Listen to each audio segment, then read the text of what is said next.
Yo, what is up, everyone? Welcome to episode 214 of the Foo Bar Show. It's the first one of 2021, man.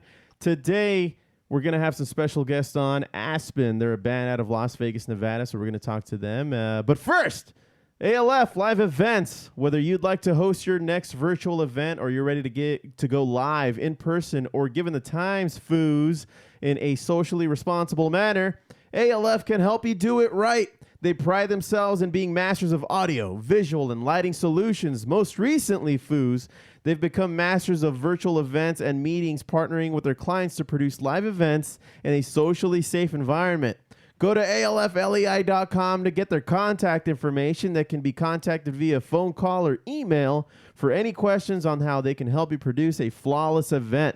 That's ALF Live Events at alflei.com. That's alflei.com.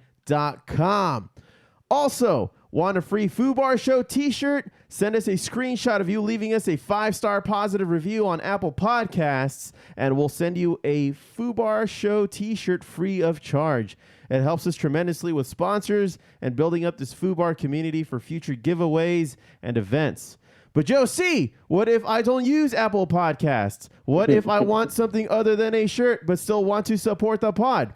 I'm glad you asked, fellow Foo. We've partnered up with tpublic.com to bring you tons of new merchandise, items like totes, travel mugs, magnets, baseball tees, and other regular tees. Undersized masks. And undersized masks in tons of new colors and styles, Foo. Go to the merch page. But do you also buy chocolates as well for your football team? Go to our merch page found at foobarshow.com to check it all out. And while you're filling up that shopping cart, also check out my band's merch also at tpublic at thefallenelectric.com. So without a further ado, Foos, you ready for episode 214? Let's do it. All right, here we go.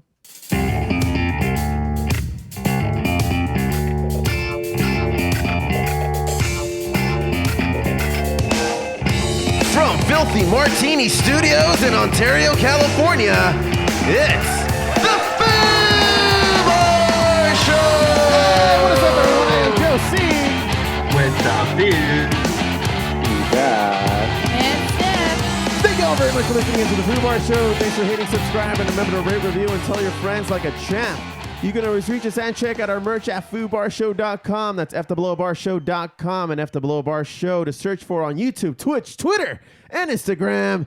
Check us out, drop us a line, and we'll foo it up like a couple of foos. Ain't that right, foos? That's right. Yeah. On tap today, man, we have Aspen. They're a band out of Las Vegas, Nevada, and actually the bassist is Josh's cousin. Ain't that right, Josh?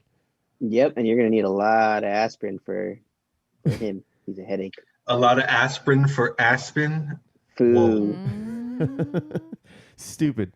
Anyway, how was your guys' New Year, man? It's been 3 weeks since the last episode. We've been running best of since then, and yeah, man, a lot has happened in the last 3 weeks. If I do say New Year's is the same year. What are you talking about? We haven't started 2021 yet. This is 2020 Volume 1X, okay? Yeah, 1X. It's 2020 December, and a half. It's 2020 light. December 46th. Yeah, December 46th. Yeah, We're on June. Whoa, whoa. Whoa, whoa. I don't know how to say it, man. I'm not trying to say it like that.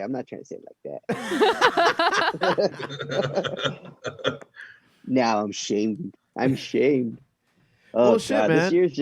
This year's just been crazy, dude. I mean, all you could really do right now, for me, I was unemployed the majority of my vacation, but It was nice, finally finishing school, and dude, I just gamed so much. I'm so close to beating Cyberpunk. I'm actually on one of the the part where you can actually decide your ending. So like there's 5 different endings, and I'm saving it as each point just so that way I know. Save it before you make the choice to go back and splinter to an alternate timeline. That's right, Foo. That's right.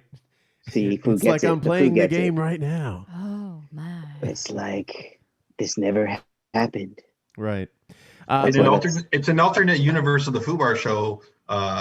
Steph went postal and killed us all. Oh, yeah. That's usually how things go down anyway. It's a high possibility. Oh, God. But aside from having Aspen, we have a lot to talk about in Geeking Out, man. So we got a lot of news. I mean, we're going to cram three weeks worth of stuff that's still going on, really, and relevant into this new episode of Season 4 of the Foo Bar Show. Foos, can you believe it? Season 4. Oh, my God. Woo. Oh, my God. Who allowed this to happen? The Foo. You can Damn you. look at him in his glasses thinking he's somebody. Right. What a nerd. Hipster Foo. See, the Foo thinks this is like his Clark Kent outfit. You know, we won't recognize him with those glasses on. Yeah. And we takes them off. Oh, no, it's the Foo. Yeah, It's the coon. He takes off the glasses and the little curl comes down. Super Foo has returned. Yeah. But anyway, now all I need is a lame outfit. well, I think that's been accomplished. Foo, you aside from all the other shit that's happening around the world, I don't know if you want to talk about this on the Foo Bar Show, but you had it's a silver lining to everything that's going on, at least to you personally. We had a pleasant surprise before we went on break. You want to share it on the Foo Bar Show? Yeah, man, Foo Bar Show's getting a mascot. It's a mini-me, Foo. You're having a baby, Foo! Foo. Yeah. It's happened. You He's and your multiplied. lady are having a baby, and he's due in Foo. June, right? Years of science have come to this point, Foo. Utopians integrating with humans. Mhm. Well, that one It's gonna be person unstoppable. that one person we kidnapped in the 50s, we finally extracted their DNA. Okay. All right. So it's going to be what, like a 20-pound baby? That poor girl. If we're lucky. Okay. The How many average tentacles is Footopian is gonna have 30 to- pounds. They just lay eggs. They lay eggs. You can sit on it till it hatches. Yeah. Yeah, but anyway, Foos, we had PigzRadio give us a quick shout out on Instagram the other day. Foo, you actually pointed this out.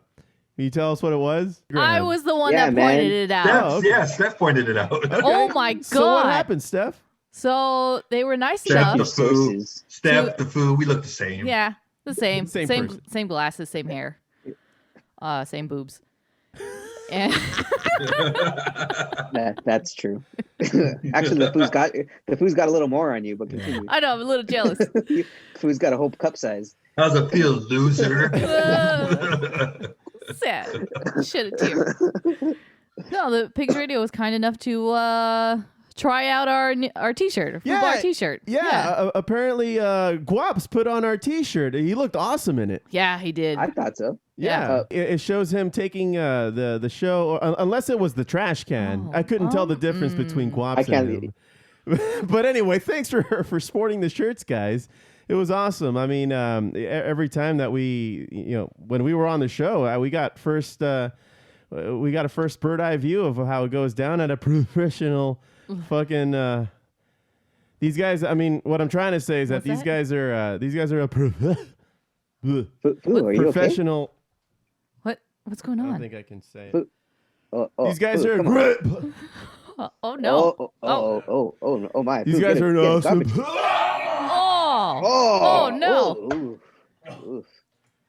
And then the after splash all over Steph. These Oh no! Let me fan you off. what I was trying to say is that these guys looks really like have their it's shit together. Oh no! Oh, he's really feeling it, guys. Looks worse than that one chip challenge. You guys at PigzRadio have an amazing operation. I can't watch this anymore. This is worse than watching you guys do a hot It's chip been, challenge. oh man, it Jesus. stinks. It's really coming from I inside. really tried PigzRadio, but fuck you guys. Anyway, we'll move on They because I could. declared war. There goes. War. I say. That's the end of. That's the end of that. But anyway, you guys, anything else that you want to discuss? I mean, it has been a 3-week break here, and a lot has gone down. Well, So Foo, much, man. I was so enthralled by PigzRadio when they gave me their free sticker. I forgot to take it out of my pants, and I washed it, and it ruined the load of my laundry I had. Nice. Nice. So they ruin your load, Foo? They ruined your load? Way to go, PigzRadio. Yeah, way to go, Shit. guys. Thanks a lot. Ruining another man's load. Bunch of Ruby. cock blocks. Sacrilegious. Well, Foos, you guys want to just get into Geeking Out? There's much to discuss. Let's do Well, Yeah, Foo, might as well start it somewhere. there's much to discuss and much to debate, Foo. Okay, Mhm. okay. Oh.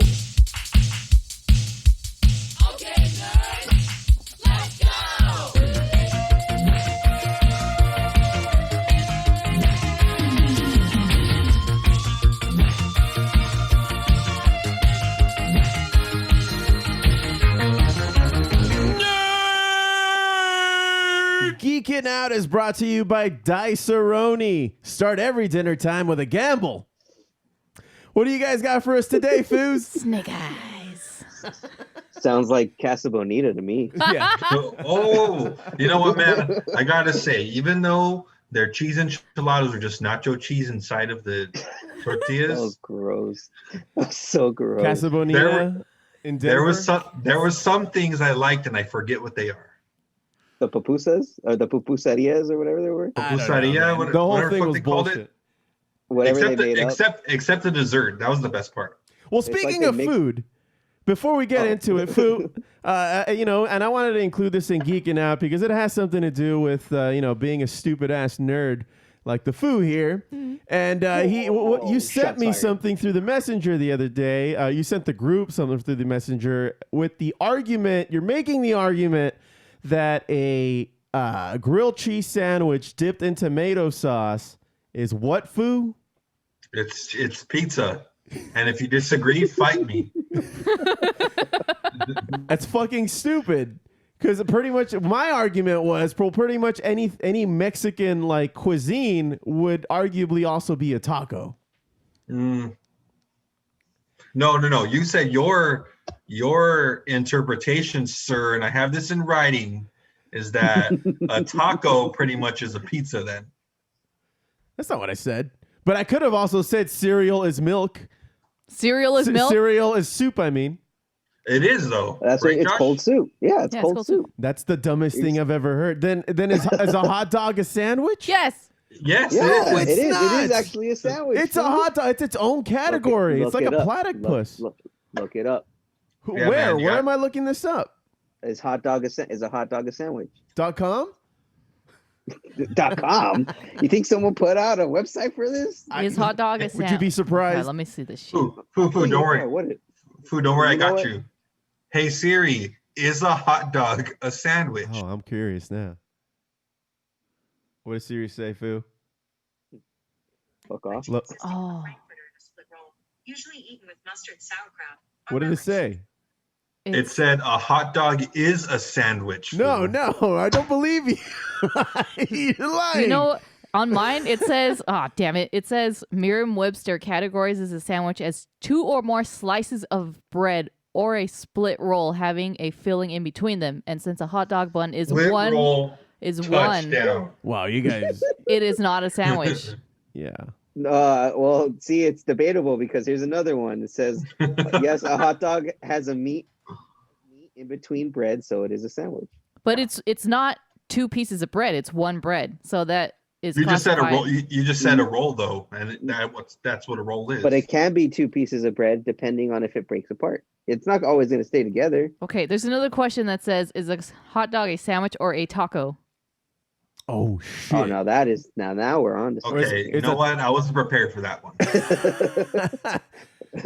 Hold But, on. now, okay, hold on. look. Starch on the top and bottom that is not connected is obviously a sandwich, but starch on the bottom and 2 opposing sides is a taco. Oh so- shit. So it's So a then- taco? A hot dog is a taco? Oh, fuck. Fuck. Therefore, a hot dog is a taco. That does not make sense. That means Capri Deli sells tacos instead of sandwiches. That does not make sense. They're just white people tacos. I'm putting this on the And- poll.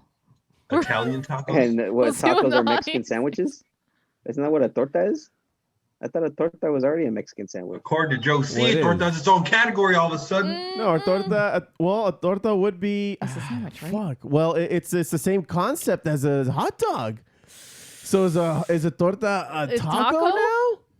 You No. guys see? You see what happens when you're loosey goosey Da- with these things? Damn, the food's right. That was a slippery slope. That's That- a that slippery is ass too motherfucker. quick. You see, guys? We're taking this to the internet.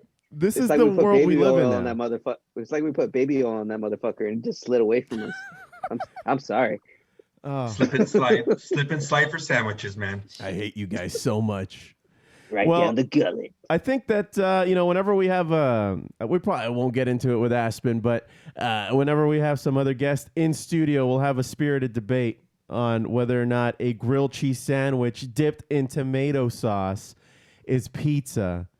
It's Well, pizza fuck you light. because you say a fucking pizza with pineapple does not qualify as a pizza any longer. No, Whoa, no, whoa, sir. guys! Salad? We don't want people storming the Filthy Martini Studios, all right? You know, Like they let's did just at the keep it- Capitol. let's just keep it civil, You right? have a guy in a fucking buffalo headdress jumping in here. Hey, Just on hey, top of your poker table, food. get that pineapple on my pizza. USA. Well, I'll text them your address, food. Don't worry, I got you. Because I'd like to be consistent, and you guys know how consistent I can be. I can also make the argument that Chicago style pizza is not pizza; it's more of a casserole. All right. You can All get right, the fuck that's out. it. You know what? All right. With your crazy shenanigans. This is getting out of hand, man. So it's settled. The taco's a sandwich. No. No, taco is a taco. Well, if a Chicago deep dish It's a casserole. is a casserole, tacos are now sandwiches Yeah. at Filthy Martini Studios. No, they're two different So- things. So next And time I say pineapple on pizza is still pizza. No, it's It is. not. It's still Yeah. pizza. See? No, it it's all not. comes Yes, it around. is. It all comes around, food. See, It's it not all pizza, comes- man. Stop calling but it that. The is, Italians though. would shame the shit out of you. You're gonna piss Hey, off the man. Italians, man. You don't want to piss It's off the my Italians. if I buy a pizza and then I put pineapple on it, it's still a fucking pizza. I just put Yeah, man. pineapple. When you call the pizza stove and you tell them you want pineapple, they don't hang up on you. And when Okay. you call back, they're just like, "Don't ever call back again because you're not ordering a pizza." Okay, I'm gonna And then hang up a extend. second time. I'm gonna extend an olive branch. All right. I'm gonna extend an olive branch. Well, I'll hear you out. Can we agree on this? On the following. Can we call it pizza with pineapple and not pineapple pizza? It's a Hawaiian style pizza. Foo. Let's deliberate over here, Foo. Shush me. All right. So, All right. shall we give him the satisfaction of a compromise? Well, I mean, I'd much rather just keep this going and piss him off even further. I got to say, though, a compromise with Joe C., I mean, fuck, we wouldn't be talking compromise 5 years ago. No, Foo. No, that's true. We'd That's get true. into a But fist so fight. This hard-headed Always bull a- would just be fucking standing at the fucking stop sign, folding his arms, saying, pedestrians have a right to cross the street. But that's just me. Fuck Well, them. Foo, it's still kind of like a deal with the devil, though, Foo, because you did lose a little something. You lose a little bit of your soul when you do it. I mean, he's just standing in that corner, twiddling his Listen, fingers. I'm saying, using- yes. I'm using the same logic as, assistant to the regional manager instead of assistant regional manager. Let's if you guys are going to put pineapple on pizza, then just say it's pineapple on my pizza. Don't bring the pizza and you erase decades, nay, centuries of Italian cuisine by besmirching the name of a pizza. Is what I'm Foo, saying. it's Hawaiian pizza. I mean, are you discouraging the Hawaiians now? another Is that what fucking- we're doing? Is that Hey, what man, we're doing? Hawaii's got rights as one of our states, bro. Okay? That's Yeah, right. Foo. The They can floor put does not whatever the fuck they recognize. want The on their floor does not recognize the pineapple fucking Hawaiian pizza. we don't- we That's regionist. we killed and murdered their queen in 1897, Foo, so they got Oh. rights, all right? It's got real. Jesus Christ. It's what happened. Look it up, dude. Well, she ran God, into the man, ground, bro. so it's partially her fault. Is it? Yeah. But Wow. why don't you look this up? Except the part where we took over the country afterwards.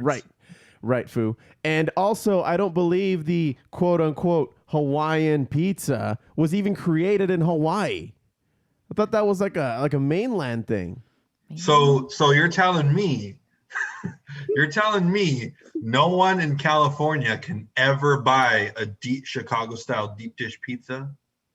Oh, They can. get What's that? this. What's that? The first Hawaiian pizza is not even American. It's Canadian. That explains the Canadian Whoa. bacon. Okay, wait. 1962 Now- in Now we know why Chatham, now Ontario, we know why- Canada.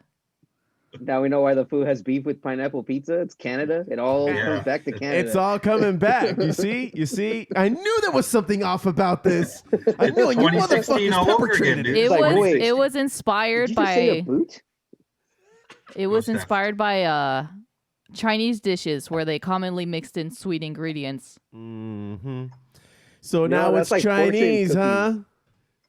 It's like fortune cookies, man. It's Japanese. It's a Japanese recipe, and it's not even Chinese. They don't have fortune cookies in China. And it wasn't invented in freaking San Francisco, Yeah, in the Yeah. I think in the little Chinese China. district. Yeah.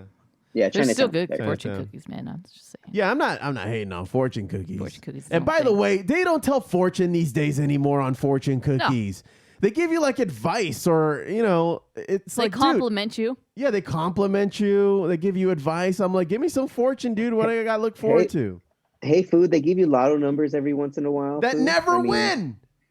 Oh, well, Food, that's just on you. All right. Anyway, just don't back to the believe. pizza. Are we going to come to this compromise or is this going to be settled at a different time? The What do you say, committee, Foo? the committee has abstained, and you can go fuck yourself. All right. Well, the fight continues and we'll discuss this another time. Many were lost, Foo. Many. Many were lost, Foo. There could be no compromise. Next time Only war. next time we have a Foo Bar in-person meeting, I'm gonna order pizza and add pepperoni Foo. Not a pepperoni pizza. It doesn't exist. No, yeah, it does. It's part of the core, ingredients on what a pizza should be. No. Italians use salami and capicola Foo. They don't use pepperoni.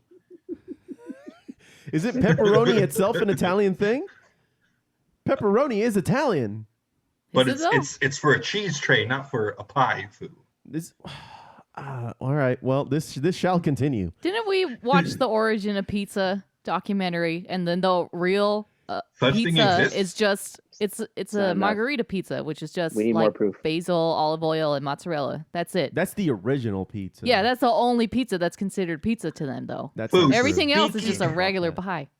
Speaking of which Foo, did you know you can go to Little Caesars and get a pizza with mozzarella blots on top, just like a classic Italian pizza? Oh no way. Yeah, Little Caesars? Yeah, Little Caesars, Yeah, dude. they come a Sponsor. long way. It's All right. gonna. It's just pizza gonna turn pizza. into cardboard the next day, though. So you got to eat it right away. I Yeah. do. It's like Dahlia's, dude. If you don't eat it hot, it's just trash. It's like Cinderella's carriage food. Just turns right back into a pumpkin after you just leave it there for a while. And midnight is only 15 minutes away. Yeah, it feels like cardboard in your stomach at least. Just in pain. Well, Foos, Oh, it, yeah, but go to it Little is Caesars. geeking out. I mean, like I said, we'll discuss this at a later time because, man, we can make a whole fucking podcast out of this debate. Pizza podcast. Pizza podcast. Dang. Okay. Well, Foos, what? Let's hit the rewind button a little bit. I did want to touch on this before we actually start talking about the current events, geeking news. Wonder Woman. I think I had a little bit of a change of heart as the weeks have gone by. I remember saying that I really enjoyed it. I liked it, but I think I liked it for the wrong reasons, man. I think because Wonder Woman, it's been criticized up and down all throughout the social internets, and people are not being kind to it, and People are see making it for what it really is, Phil. a bad movie. Once they rescinded their wishes, the wool over our eyes got removed, Phil. Yeah, and Just like I I'm wish for a still good movie. I'm still gonna stick with it. Wasn't a bad movie. Like it just wasn't a great movie. People made some good points. The plot line was a little off. I didn't even think of this when I saw it the first time, but yeah, dude, like she just raped the guy. Yeah, Oh yeah. yeah, yeah. Oh, She just raped the guy, and then she And talks at the to end of the him movie, at she can't even ask him out on a date. like word. She's like, see you around. nice outfit. It's like, wow, dude, you just had an intimate moment with this body, and really, you're just gonna let him go like that? She looked Yeah, at it she like doesn't want I used to him. fuck- She looked at that. She's like, I used to fuck that. All right, see ya. See But ya. then been again, there, done that. she doesn't have the best role model when her dad is Zeus. Like I fucked everything. everything. That guy fucked a bush, and then like we have the tree god. Yeah, he just that was just him jizzing in the bush, bro. But anyway, yeah, that was my take on Wonder Woman. I don't know if your guys' takes have changed over the weeks. Well, Foo, if you remember, I gave it a solid 73, 74. Yeah. That has now dropped to a solid 63, 64, Foo. Okay. Oh, but you couldn't even give her a 69. She don't deserve it, Foo. Nice. Oh. What about you, Josh? Has your score changed since then? Yeah, actually has dropped to 69. Well, I can't top that, so I'm gonna go 69 as well. No, I still like that movie. You still like the movie? Yeah, fuck you guys. Why? It's still a good movie. I'm not saying it's not a bad movie. It's just there's a lot of things you can't overlook. Like some of the acting is great on on certain accounts, but the editing just kind of seems off on certain parts. The actual CGI. I mean, they made it too cheesy, 280s. Yeah, I mean, when you compare it to how well they did the first Wonder Woman, where it was very much just about the story, about the art pieces and the actual set pieces that they had. This one, it felt like they leaned too much into the gimmicks. That they leaning too much into all these little gimmicks. Like, dude, we didn't need that whole mall scene. We got the mall scene just to find out. The real big deal was they were trafficking the stone. Yeah, it was you wasted 15 minutes when you could have just thrown that in like a one-liner or something. Right. And then 2 intros, my God. Fuck you, Patty Jenkins. Well, yeah. She fought hard for those two, too. She did, because Warner Brothers wanted to get rid of the Amazon one. Like, they wanted to just open with the mall scene and then go from there. But she fought for the whole Amazon one, because the Amazon one had an actual message that they're trying to convey throughout the whole movie. But, I mean, be consistent, like, it's just too much jumping. It almost kind of felt like when Joss Whedon took over for Justice League, and you could tell the differing, art styles and director styles were kind of conflicting, especially when they edited it. Mm-hmm. So I think maybe this will have, like, maybe Warner Brothers got their hands too much on it, which they always have a problem with. Yeah, dude, that company does not understand that they just need to give it to the artists. They have too much control over a few things. Although for this one, I do have to agree that if they were going to take out either the mall or the Amazon one, they had to choose one, or maybe take out both. We probably didn't need both. We needed a better intro. We needed a better intro for it. I mean, if they could have reworked it another way, who knows, dude. But somebody made online. Somebody made a good point. Aside from the mall scene, you don't see her in her Wonder Woman suit for like an hour. Yeah. And then there was just a lot of, talk, which, it's setting up, the last hour of the freaking movie. But I think it was just too much on that. Foo, watch any Batman movie. He's in the opening scene in a suit. Yeah. Yeah. I know that there's such a thing as foreplay, but my God, I mean, we've seen her already. There's been an entire first movie on her already. What is that? Foreplay? What is that? Yeah, I know. Anyway. Something not at FM Studios, apparently. Anyway, Foos. Food just likes to get right into it. Cut to the chase. I need to go to bed. I gotta get up in the morning. Yeah. Did you see that one Twitter post where it's like showing Chris Pine like all starstruck by the fireworks and everything, and then like this fact checker just like fact fireworks were invented in like 1700. Like Chris Pine's full of shit. Yeah, but you never flew through a fireworks show. That could be cool to do. Yeah. Well, Foo, Josh, what do you got for us on the Geeking Out, Foo?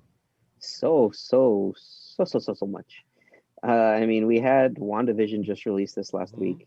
The Foo seems very confused by the concept of television shows.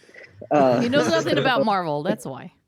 No, it's a just to start, to give you guys an idea, WandaVision, the way they did it, it's a very high concept show. Like, think of like Legion, how Legion was on FX. So you have to watch it high. No. Yes, that helps. No, I'm not saying no, but I'm not saying yes. Ah. But it's still gonna slowly start to reveal things. Like just kind of pay attention to the names of these other characters in this weird world, because it's gonna down the road we're gonna realize something, and you know those are little Easter eggs. But you can tell what they're doing is they're taking it's a take on each of the different eras of television, of sitcom television. Like we Right. got the 50s with the I Love Lucy, like that was the beginning, Right. the first episode. Mm-hmm. And then the second episode's more like the Foos said, more of a Bewitched episode. It's like I'm watching Bewitched. And I think like the next 3 or 4 will probably be like I Dream of Jeannie and maybe even Brady Bunch. That's what it was. Yeah. Oh, yeah, okay. Yeah. And you know, I it's think- going to be in color now. At the end of Yes. episode 2, we saw her turn everything into color. Mhm. And there's been a tons of Easter eggs. Steph showed me a video of a bunch of Easter eggs pertaining to the X-Men world. Yeah. You know. Oh, really? Already? Do you guys Yeah. know the history of Scarlet Witch? Yes, she is a witch. Very. Yes. I know that she's she's Magneto's daughter, along with Quicksilver. Yeah. Yeah. And then I know she has, I know her abilities are that she can like bend reality. Yeah. And, She's. like I feel like her alone with just her powers, she's like the most powerful mutant in the entire universe. Mm. But she doesn't realize it, and she ends up learning about it the hard way. So, and then like in the second episode, she just magically becomes pregnant. Mm-hmm. And then that actually, a lot of what you're seeing in WandaVision is pulled directly from the comics. Yeah, because she does have kids with vision. Yeah. Because of that ability. Which the comics. answers the question, Vision has a dick. He always had Huh? a dick. Okay. Yeah, food. All right. Yeah. He can materialize anything. It was just, can he produce DNA? That was the question. And now we He know. Yeah, can't. who- He no, his he dick- cannot. His dick was made out of vibranium. Oh, shit. Oh, all right. All right. I wonder why she was so smitten. I'm out of here. Oh, no, come back.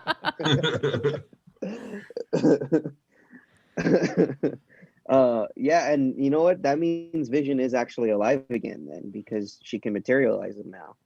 Right. Like that's what I'm getting from the show is that he's gonna come to the realization like, well, fuck, I was actually dead. But wait, how am I here? He's gonna have an existential crisis. It's gonna be great. Yeah. And What then, do they do? What do they do with that body though? Who knows? Which one? The one of the original one? Visions. So what do you think they did? Did they bury it? Did they lock it away, They or locked did they hoist it up like a trophy? they I think locked she's it away. using it. She used it as a sex doll, and now that's what she's using as her template. Okay. Yeah. Nice. Nice. I mean, you can't get rid of vibranium, man. I get it because of the whole vibrating thing. Ooh, I get it. I get it. See, he gets glasses, and all of a sudden, he wants to explain everything. Well, actually. No.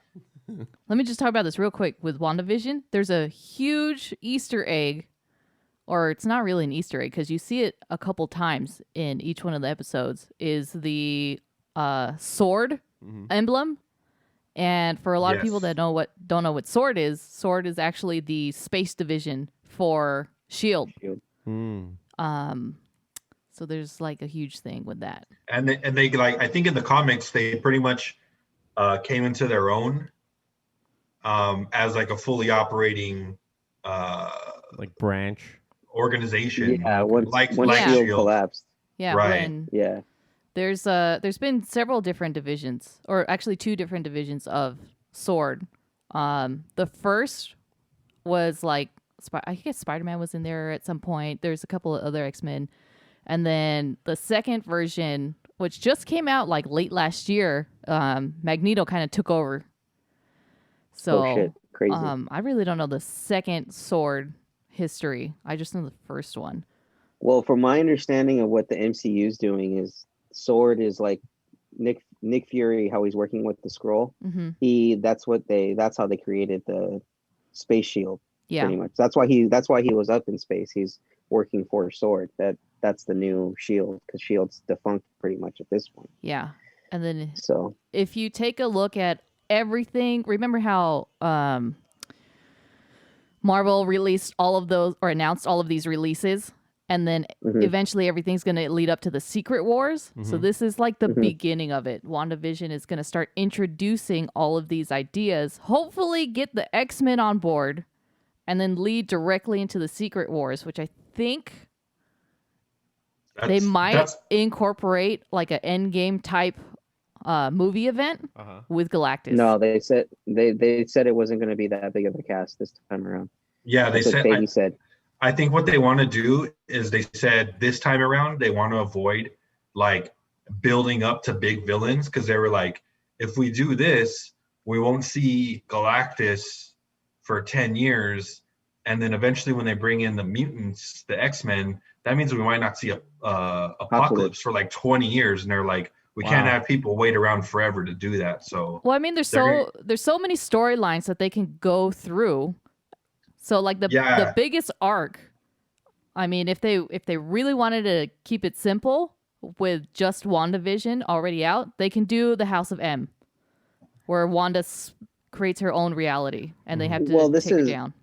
It's going to be spread out from my understanding, because I also have other big news for Spider-Man that I wanted to touch on. But WandaVision's connected to all that. Like, this is the beginning of what they call Phase 4 now. Is that what we're on now? This is the beginning, and this is going to branch off and expand into even crazier shit, because WandaVision is going to go into Doctor Strange in the Multiverse of Madness, and then Doctor Strange in the Multiverse of Madness is going to open up the doors for Spider-Man 3, and which Kevin Feige recently announced that it's being called right now in production as Homecoming 3, because it's a part of that series. But some big news from there. Charlie Cox, our former Daredevil, just wrapped, filming all his scenes for Spider-Man 3 as Matt Murdock. So we don't know if he's going to be playing the Daredevil from Netflix, or if he's going to be a different Daredevil from a different multiverse, because you got to remember, this Doctor Strange is also going to be in the Spider-Man 3 movie. Like, the Spider-Man 3 movie is just becoming like that right now. It seems to be becoming the big movie everyone's anticipating and waiting for. Right. Like, that's going to be the next Avengers style movie, like event movie, I feel. And we've been hearing so much coming out of just them recording the freaking film, man. All these names coming out of that one film that it's going to tie into the multiverse, and that's what's making it more exciting. Considering Doctor Strange is going to be in there too, so the multiverse it's going to introduce everything. And hearing all of the cast all of the actors that are already connected to the cast, like Alfred Molina's coming back, Michael Keaton's coming back. You have Jamie Foxx, obviously. Yeah, I'm sorry. Jamie Foxx is going to be in there as well. Jake Gyllenhaal may come back as Mysterio, because they're saying Mysterio may not actually be dead. Well, he's not dead. He's not dead. Yeah, I'm sorry. And then one more. I can't think of it for now. But the life of me, what it was going to be. Willem Dafoe. Willem Dafoe's coming back. No way. Movie. Yep, and he's going to be playing. They're saying he's going to be playing this universe's Norman Osborn. Oh shit! Wow. So that's how they're going to connect him with Tobey Maguire. Tobey Maguire's Spider-Man. Like, it's somehow all of it's going to connect, and they're doing it. And like Kevin Feige said, he's been doing it in the most trying to do it in the most fascinating way possible, and that you guys, fans are going to love it, dude. He is a producer. He's the best producer right now in the world, I think, hands down. The way he's been able to plan and map these huge storylines for how long into the future as he's done. Like, he's way ahead of the curve. Well, he's using the spirit of Marvel Comics to push all this forward. It's not like the WB where they're almost they choose to ignore the actual written works that have inspired these characters. Yeah. Which is why we're so disappointed every single fucking time DC has a project out. Yeah, I mean, Marvel has more creative control, obviously, with their content than DC. DC, it's like they're hamstrung right now. They're just caught in a bad deal with Warner Brothers. Yeah. It's all up to that Walter Hamada guy, the head of DC, who's had a lot of past issues. And we'll go into it right now, but Marvel right now is just way ahead. And I'm looking forward to even more of what they're doing. Foo, I don't know if you saw or you actually mentioned this, that Ethan Hawke is tapped to be a villain in the upcoming Moon Knight series. That's dope. And Ethan Hawke would go great in this universe. Yes. Oh yeah. He's a great actor, and I think him being a villain especially is great. Dude. Yeah, he's got great chops, dude. Mm-hmm. It's crazy too, because you have a lot of these big name actors are coming over just to play villains, because I think for them it's more fun to play the villain in a Marvel movie because you can do so much more with it. Yeah. Like we're gonna see Christian Bale. He's gonna be the main villain in the Thor and Love and Thunder, which again, that's gonna be a fucking awesome movie. I can't wait for that one. I've been rewatching all of the Thor movies, and I'm excited to watch that one. Mm-hmm. But such pain and suffering. The first two. I know. You know what though? Dark World wasn't too bad. After rewatching it, it did have its moments, but it did have its other moments. Where it's just like it's too Shakespearean for my taste. When they changed the tone of Thor for him to be more of a comedy or comic relief, I think that's what really started changing things in the right direction with Taika Waititi doing. What was it? The him and Hulk. Ragnarok.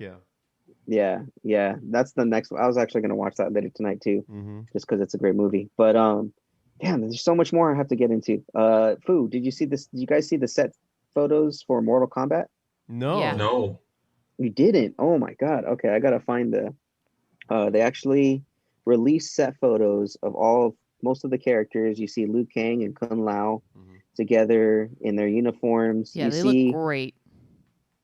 Yeah, you see Scorpion when he's still a human and he's being murdered by Sub-Zero. Oh, sick. Like it shows them together, and then you see Sub-Zero's mask, and it's really good. I gotta find it for you guys. I'll send it to you. But they recently released that, as well as a teaser where it just shows the emblem forming, and then it says coming this. I think it's in April. They're releasing the movie.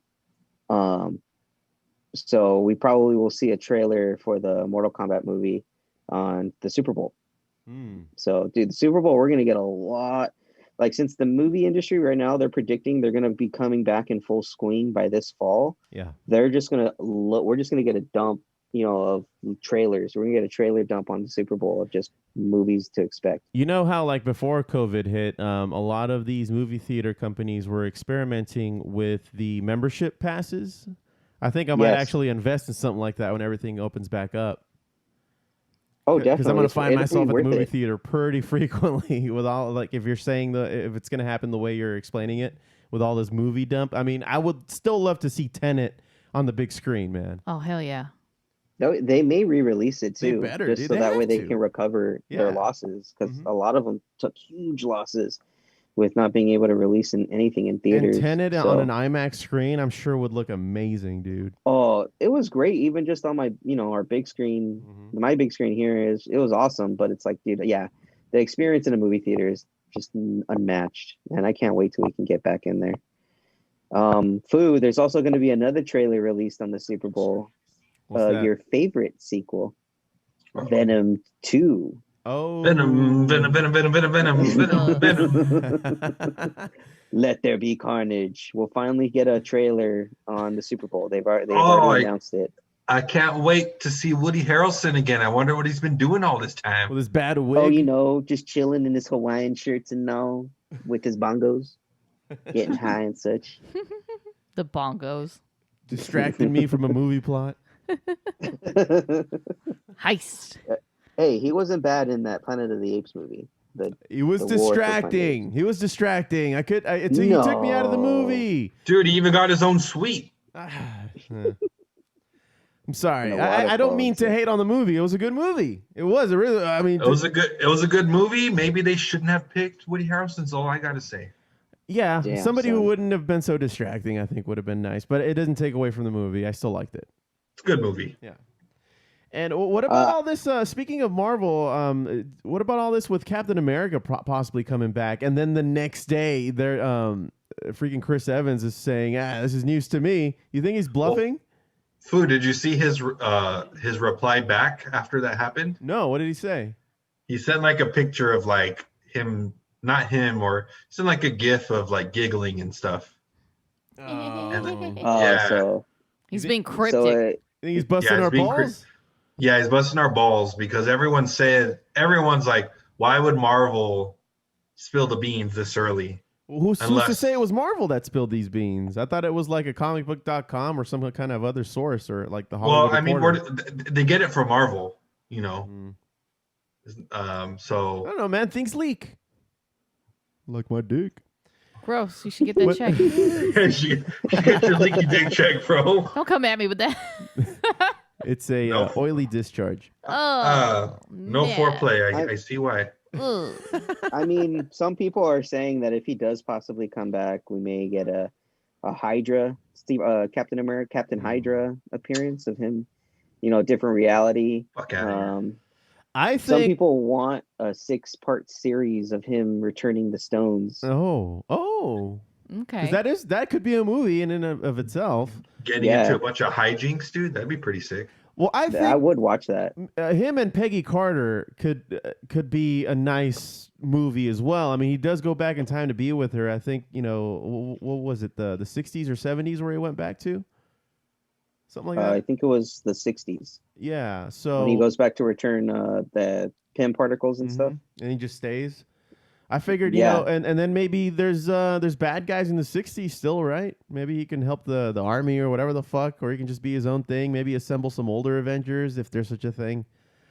Maybe him going back in time is some kind of other timeline, perhaps. Maybe another multiverse thing where that's where he meets the freaking X-Men. I have no clue.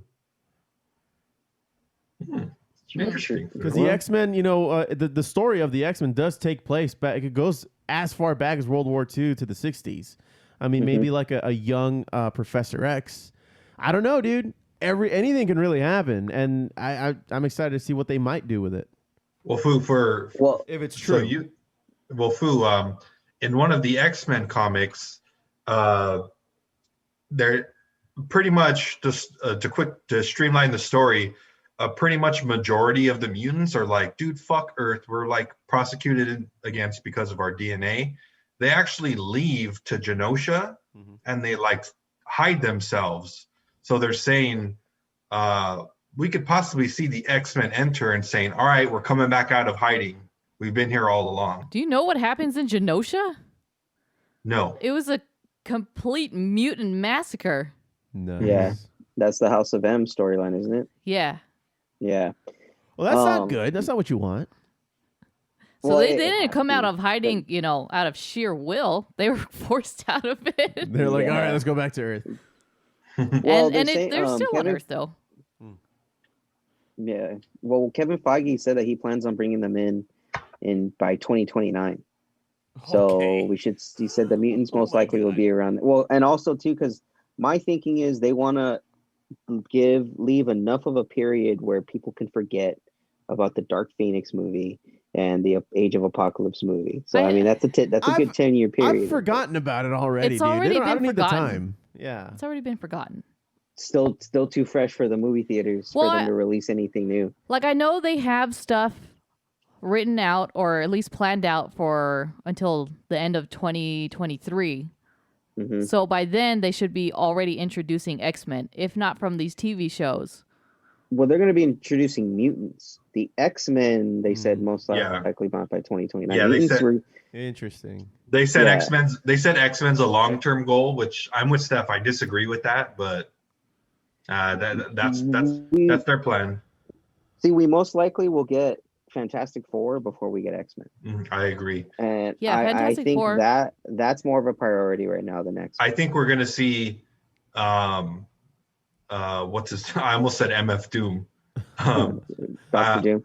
Yeah, I think we're gonna see a Doctor Doom, big level threat Well, come up before we get to the X-Men. they already announced Fantastic Four anyway, so we already know that we're going to get that.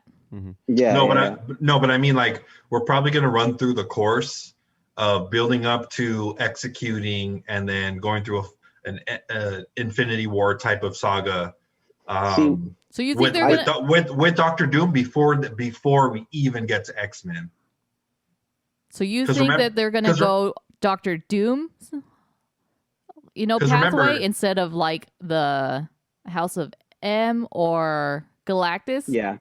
Yeah, No, I think so. It's gonna be Because- Doctor Doom.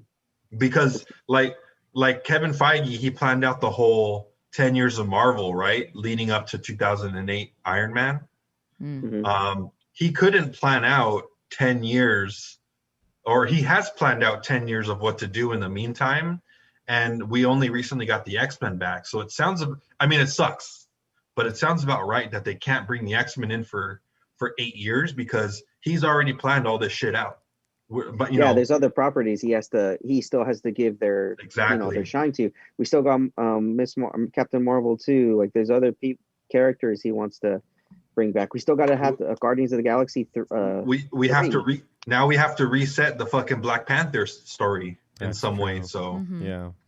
Yeah, I hadn't thought of that in a while too. Mm-hmm.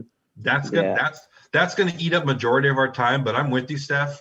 I would hope they would bring in some X-Men sooner than later, but just by going off of the acquisition of Fox, the planning Marvel succeeded in, which is long term, they just couldn't just push stuff out without bringing X-Men in. So I think they made the decision like, let's continue with our plans down the line. We'll full on bring in X-Men. Well, you know what's been confirmed though, and which is a definite way or easy way for them to bring in the X-Men. Deadpool 3. Deadpool 3 was just confirmed by Kevin Feige that the scripts are out there. Ryan Reynolds is actually going over the scripts now, and it will definitely be rated R again. Yeah. Like, he's going to keep it rated R. Yeah, at So- this point, Deadpool's the only one bringing in X-Men. Yeah, and Yeah. I think that's the easiest way because right now that is the better X-Men property that they brought in. That's Yeah. the one that's going to keep making them some money and keep the X-Men recognized. So we just got to be patient. I mean, we're still going to get great movies in the meantime, great series in the meantime. Just got to be patient because I think what they're building to obviously Secret Invasion, but they're building after that. The next big one's going to be X-Men versus Avengers. Mhm. And that's the best one for them to introduce the X-Men into the universe is X-Men Do you know- versus Avengers. What the difference between an X-Men and an Avenger is? Like, generally speaking? The mutant qualities? Yeah. Yeah. Mm-hmm. So Yeah, so it's gonna be a non-mutant So it's pretty much Avengers humans cast. that weren't born mutants that Mhm. have somehow adapted the power Have gotten powers, yeah. versus mutants versus actual mutants. Right. Mm-hmm. But it's just a And then- but- clusterfuck of powers. I know.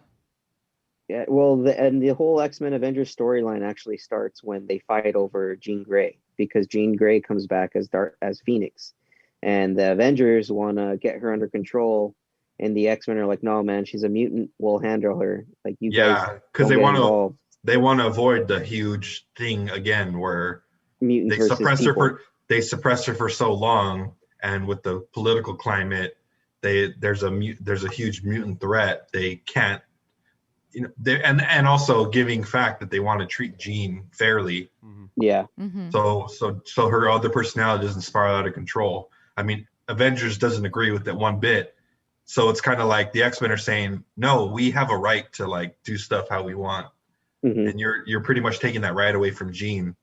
And then I think the Avengers are like, she gave us no choice, and then it's like that's what their feud is over, and that sparks their big their war. Mutant Yeah. suppression. Mm-hmm. Yeah, I can't wait to see this come to again. Marvel hasn't done anything wrong. They haven't done us wrong yet, so we just got to be patient and get ready for what they have in store for us. Mm-hmm. I'm still excited for Winter Soldier and Falcon to come That's back. true. Oh, hell yeah. Should be a That's good going to one. be a dope series, and that's going to be like hour-long episodes. Like whereas WandaVision's only like 30 minutes. oh, thank God. 30 minutes. The Winter Soldier one's actually going to be like an hour-long, like espionage kind of series, which I can't fucking wait. I love that whole espionage theme that they got going on there. Yeah, Foos. So, I mean, out of everything you guys have just heard, what's the one thing you guys are most excited about, or can't wait? I can't wait for episode 9 of WandaVision Episode 9? because Episode 9.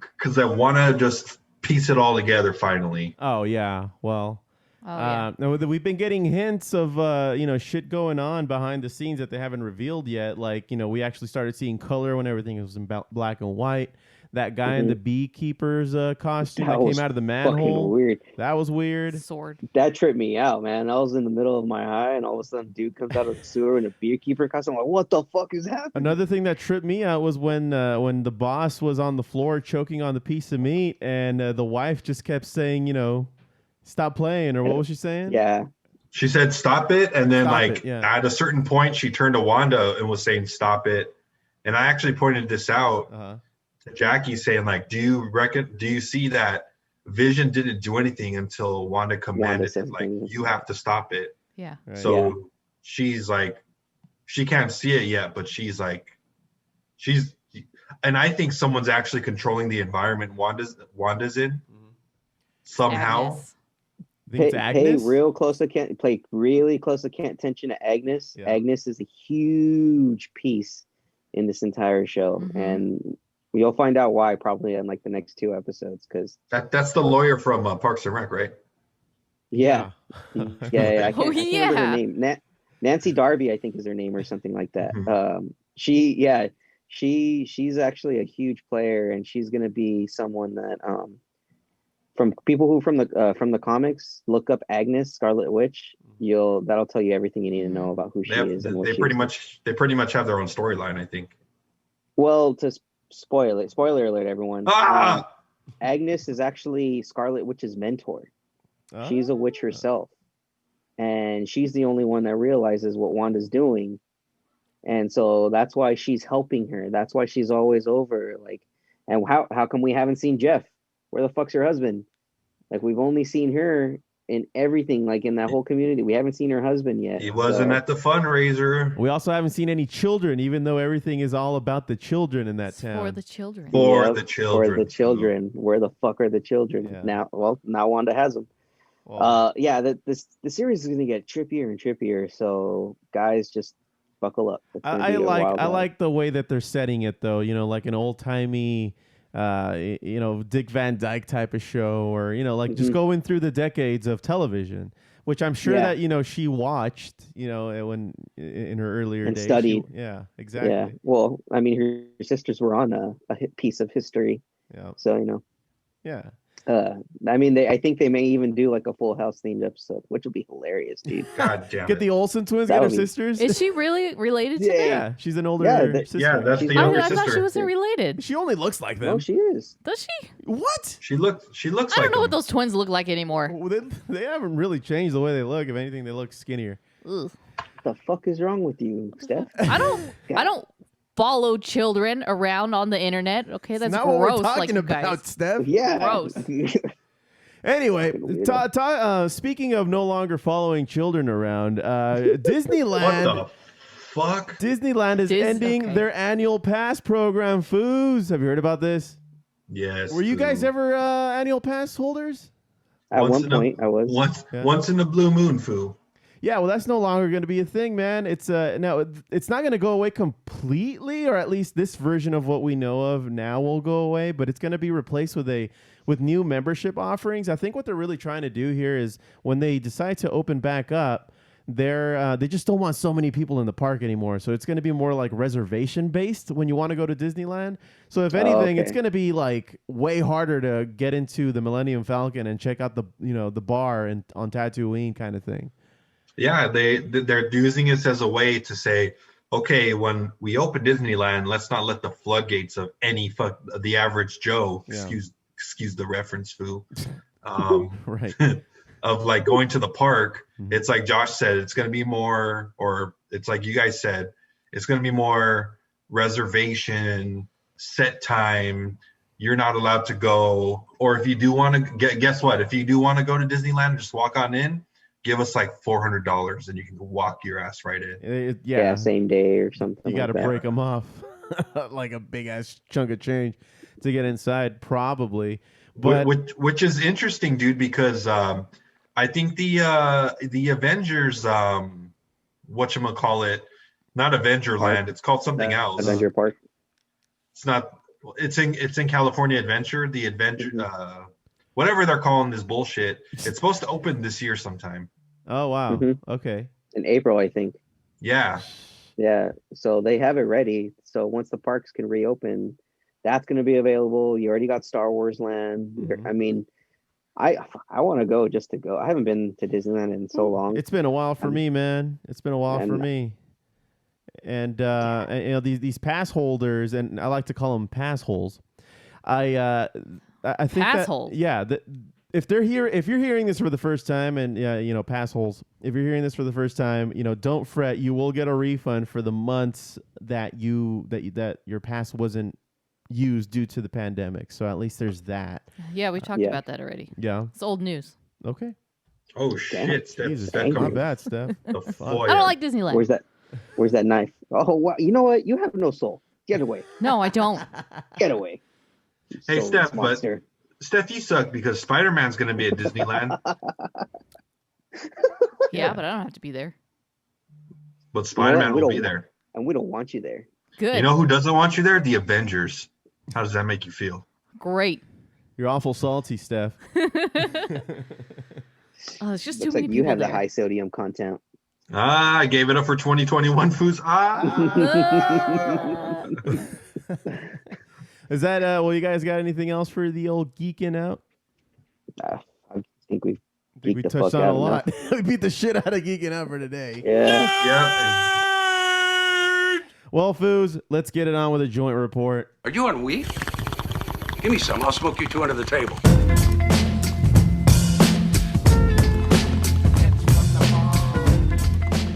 And the joint report is brought to you by Tap ATO, the #1 meth needle for Mexican uncles. What is happening? We got a lot of sponsors over the holidays, Steph. Ooh, that one hit close to home. What? Oh shit. Well, anyways, Tapatio, man. I Foos, love Tapatio. I sent a link. I sent a link on the group chat the other day just to let you all know that if you want to go to Amsterdam, if you want to go to the motherland, Foo, good old Netherlands, it's no longer going to be possible for you to hit up one of them coffee shops over there, Foo. They want to stop tourism after the coronavirus thing gets handled, Foo. What do you think about that? Probably a smart move for them. Apparently, it's so outrageous. They're having a bunch of crime and shit. I Yeah. mean, fuck. I guess if shit's that bad, yeah, sure. But I mean, fuck. Come on. And you know, somebody at least who grew up before cannabis was legalized throughout the United States, we all you know, as kids or as at least as young people would say, you know, one day we're gonna go to Amsterdam and party it up. And now it's not as appealing anymore because shit, we could just go to what we did with going to Denver and taking those cannabis tours. It's probably more exciting. Yeah, Yep. I think. And if the fool wants to go get some strange, he doesn't have to go to the fucking red light district. He can just go to Nevada. Ain't that right, Foo? Or Foo, I could just stop on Holt Boulevard on the way home from your house. Oh, shit. No, don't do that. Don't do that. Because that's going to require a hepatitis needle, and you don't need that. You don't want that. Yeah, you're gonna need a Tap ATO, Foo. Tapatio? Oh. Tapatio. Yeah, man, but they're putting an end to that, and yeah, a lot of it has to do with the city, or at least the town, is overrun by tourists, and at this point, yeah, I do see crime being an issue, especially with Americans who don't know how to act when they're in Europe, and you know, we hear a lot of those stories, and it's really a lot of why they don't like us out there. And that sucks, man, because I haven't been to Amsterdam, and I always wanted to go. And you know, Foo, we gotta reschedule my bachelor party then, Foo. Somewhere else. Sounds like it. But before COVID-19 lockdowns, the euphemistically called coffee shops, along with the renowned red light district, attracted more than 1 million visitors a month, if you can believe it. More than its permanent population. So if you live there, you probably weren't loving it. It's probably akin to maybe living in the heart of Las Vegas, where it's just like, who do I associate with? Like, what community exists here when you have the rest of the world flocking over to gamble or do their thing, you know, and just be drunk on my fucking property? So I can understand. The best visualization of Amsterdam is in the movie Deuce Bigelow, Male Gigolo 2, when he actually lives in Amsterdam. Because the whole time the cop there is like, "You fucking Americans and your tourists," and he opens up his window and this American dude's like, "Woo!" Blah. Just walks away. That's if you guys want to know why the world hates us, boom, right there. Right there. Shit like that. Control yourselves, man. Control yourselves. Wow. Bloody Americana. Well, since we've last talked, man, have you guys discovered any kind of new weed strains, any new edibles that you might want to share, anything like that? Or are you guys still squares? Look at the Foo in his glasses, with just being a big old square over there. Are you smoking again, Foo? Mm-mm. You're still not smoking. You want to get that life insurance policy, huh? Yeah. Well, Food's got a little Footopian on the way. He's gotta make sure it's set up. I can't let little Footopian strange upon strange ways, Foo. All right, whatever, man. Especially not with his mom. It's okay, Foo. It's okay. I'm dabbing enough for the both of us, Yeah. so it's fine. I feels it, man. Oh, we're gonna go ape shit on my bachelor party, dude. I know we are. Toga, toga, toga, toga. Well, yeah, man. If nothing else, I think that's gonna do it for the joint report, Fielers and Steph. Smoke weed every day. Well, let's get it on with the sports.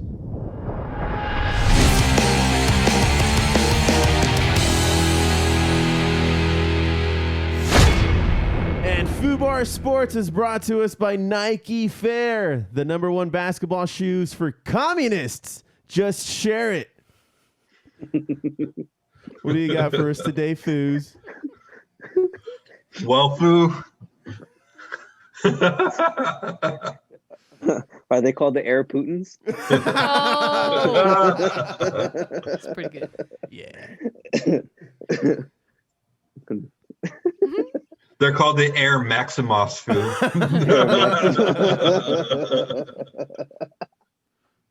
All right, Foo, enough. What's going on in the NFL, man? Well, Foo, Wrapping up. I'm sad to report, Foo. Oh, no. We have just seen the end of one team's title hopes, Foo. What's that, Foo? The Green Bay Packers, Foo, No have way. destroyed the Rams. Oh. Your boys. Psych. As we're recording this, I take it the game is on, which you guys are watching, and they've been destroyed. They're out of there, man. It's no longer Rams gone. house. They're gone. They dehorned them, Foo. There's no more horns. On Well, that ram. It's a Rodgers is sheep now. just such a powerhouse, man. Dude. He flopped his dick on that table today, man. He's just like, boom, you ain't passing on, guys. I'm not surprised. Rodgers he has said- improved over the years. He said Jared who? Nope. I'm the only Cal quarterback you should be talking about. Oh, Well- shit. I forgot who off went to Cal. Well, I am a Dodger fan, and as a longtime Dodger fan, we can always say, hey, there's always next year. This is supposed to be the year of LA, though, bro. Rams dropped the ball. Fire McVay. Hashtag it. Let's get it rolling. Fire McVay. Hey, man, the Eagles fired Doug Peterson. Why not fire McVay? I mean, Because for real. Peterson didn't have a plan, man. Apparently, he was just business as usual over here. He had a plan. It just wasn't the plan that the owners and the GM liked. Foo. And we can get into It's that like- now. Foo, it's like one of those meetings where, like, you're hearing a presentation and everyone's like nodding their head and writing, and at the end of the presentation, they're like, "You're fired." Yeah. Yeah, apparently the owner Jeffrey Lurie, like, he brought him in last week to have his exit interview, and he asked him pretty much like just right off the bat, hey, so what are your plans next year? And apparently Doug Peterson was planning on benching Carson Wentz still and going with Jalen Hurts and not developing Wentz. He was just going to kind of make Wentz the backup. Mhm. And Lurie's like, nah, dude, we put so much money into this guy. Like, you have to try and fix him. And so that's where, like, nope, sorry, you have a different vision than us, so we're just going to cut bait. And he had already lost the locker room after benching Hurts in that last game.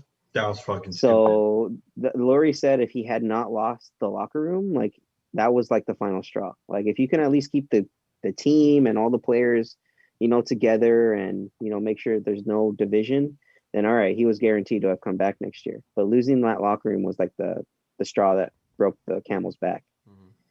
So they're searching for a head coach right now, Foo. So we'll see. And they have the number 6 pick. So we'll see what they do with. Did you They got submit a an lot of moves they application? can make. They should draft a quarterback, fool. I said, did you That's what submit an they're saying. application, Josh? Yeah, Fu, I put in an application, but they just didn't want to interview me. They said something about being from LA and no qualifications. I don't know. I'm just right. like, come on. Fair They enough. said conflict of interest. Yeah, I can't be a fan and coach on the team. I can't have direct access to throw a beer at the players' helmets if they fuck up on the play. The proximity is too close for social distancing. Yeah, I can't You bring my throw that every batteries in. What game. if I got my bag of D batteries waiting for me, ready for Holy a game, shit. man. Wow. You got You know your that's sock of they've soaps? done that.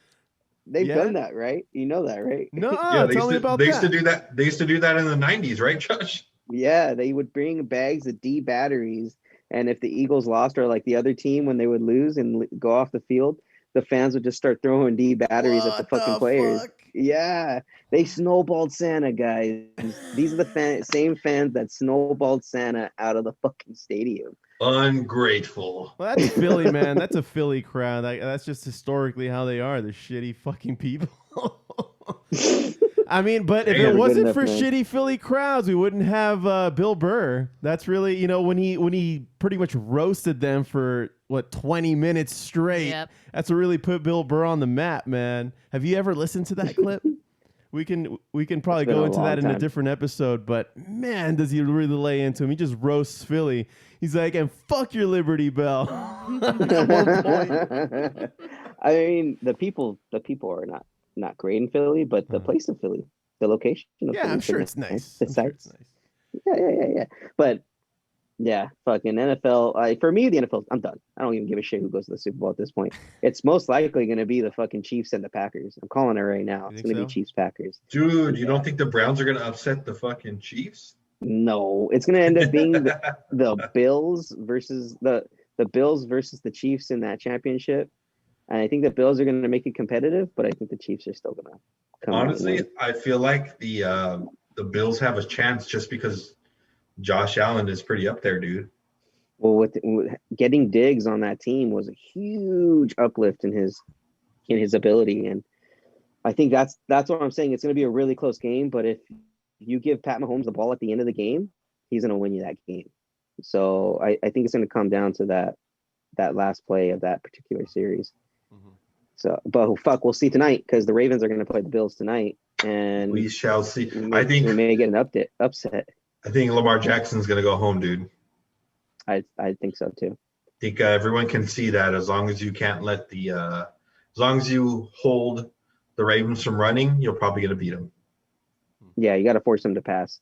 He still hasn't developed that great as a passer. He'll have some nice bombs out there, but he's still way off. Like that interception he threw last week at the beginning of the game was terrible. Like I don't know who the fuck he was throwing to, but it wasn't that player. It was like the player was all the way to the right end of the field. He practically threw it in the middle. So Yeah, like, he's not the best quarterback left. He's probably at the bottom of all the quarterbacks left in the playoffs right now. yeah. And dude, we still have to see Brady against Breeze tomorrow night, which again, that's going to be a fucking That's great what The game. battle of the grandpas and their fucking pea stacks, dude. The octogenarian war.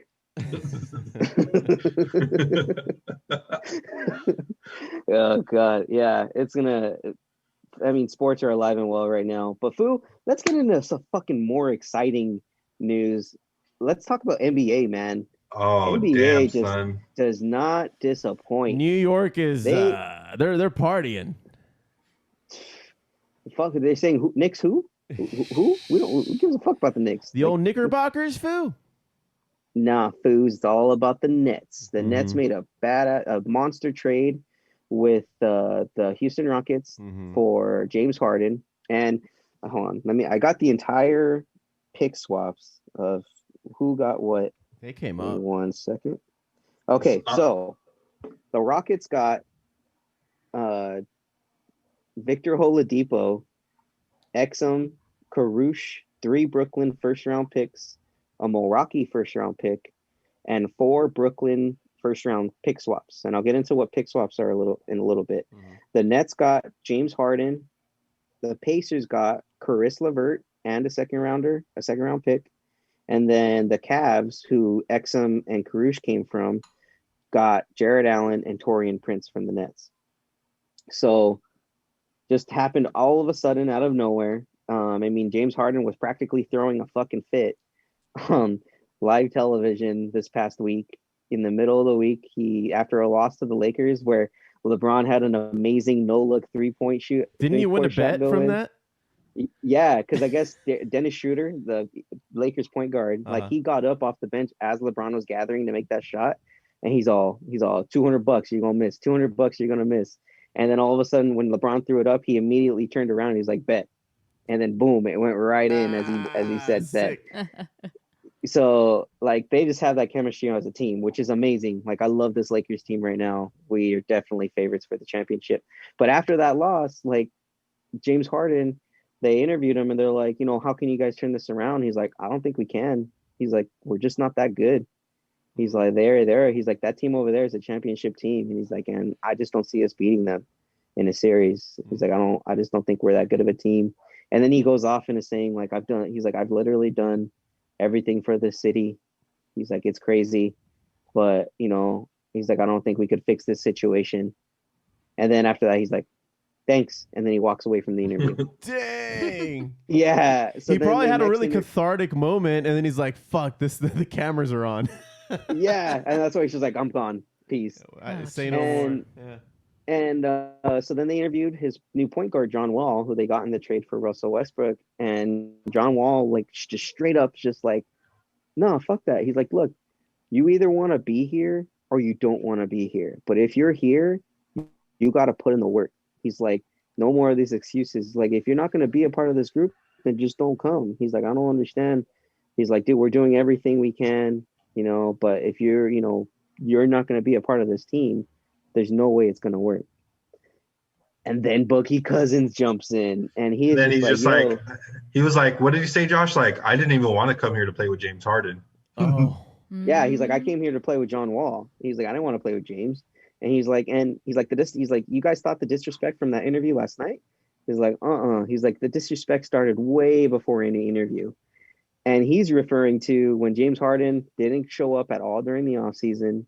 And then when he showed up for his first game and like his first preseason game, he looked as if he had gained 15 pounds. Oh. Like he was way overweight. Like he looked way overweight, and his chin looked so like it looked like he had purposely grew up like his beard thicker to hide his double chin. That's how he looked. Oh. So a lot of people were speculating that he had gained a lot of weight, and he's just, trying everything he can not to get traded. So the Rockets officially, after the interviews with Wall and Boogie Cousins, they're just like, you know what? They called James and they're like, hey, James, stay home, man. Don't show up. Don't show up for work right now. Just indefinitely. They told him, like, just stay home from now on. We're working on a trade. Just, you're making everything worse. Get the fuck out of here. And then, boom, he was next done, day, so I'm sure he didn't care.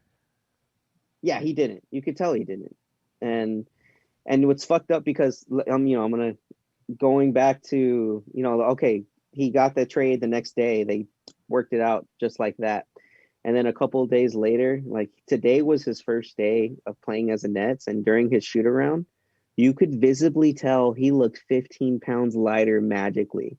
And he had shaved his beard, so what he was doing was he was purposely looking fat in all of his uniforms. Like he wore like some type of clothing underneath that made him gain weight or really appear to have gained weight. Yeah. He was wearing a fat suit this whole time? Or some type of weighted vest that looked like a fat suit. And so he was playing a game on, I think he was tricking all of us, man. That like, because how the fuck do you lose 15 pounds in 3 days? You can't do that. I don't know. I mean, Fat come suit. on. Like, Foo, do you call shenanigans here? I call shenanigans. I call shenanigans all the way, dude. So this is part of his evil plan then. Dude, it's insane. And then not on top of that, not even consider, James Harden's one side of the Nets story. The Nets are having to deal with a whole other story on the other side, where Kyrie Irving legit has not showed up to the Nets facility or games or nothing, not communicated with them for over a week. He's just been taking personal days saying, and they reached out to him like, hey, how come, what's going on? Why aren't you playing? I just don't want to. What the fuck? Yeah, he's like, I Doesn't have to stay wanna? out for personal reasons. And then they showed him So, like 2 days later at like an event with his family for his sister's birthday, which is a violation of the NBA's COVID policy. And they're all not wearing masks, and they're like in a public place. It's like it's like 10 to 20 people in this place, no wearing masks. Jeez. And then on top of that, during a game, they were supposed to have a game. He didn't show up. He didn't tell anyone where he was at.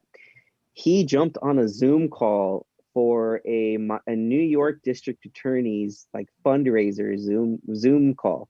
Someone caught him like when they had the whole gallery view, and they looked, and he had changed his name to Kai Irving, so that way, hey, no one's gonna recognize who Kai Irving is, even though we're seeing your fucking face on the goddamn video. Right. And boom, there he was, and it was at 7:00, right when his game was supposed to start. So they held him out. Like supposedly he was supposed to come back today. He still hasn't shown up. So I'm assuming that's why the Nets jumped the gun on this James Harden trade, because they're like, bro, we don't even know if Kyrie's coming back for the rest of the year. Like, we need someone to come in and play with KD. But at the same time, they knew what they were fucking getting, right? I mean, Foo? They knew how crazy this guy was? Yeah, this dude's been, I don't know if you saw, Josh, but like during the preseason, Kyrie Irving in like Boston Celtics arena, he was walking around with like sage and he was saging. Oh, I saw that.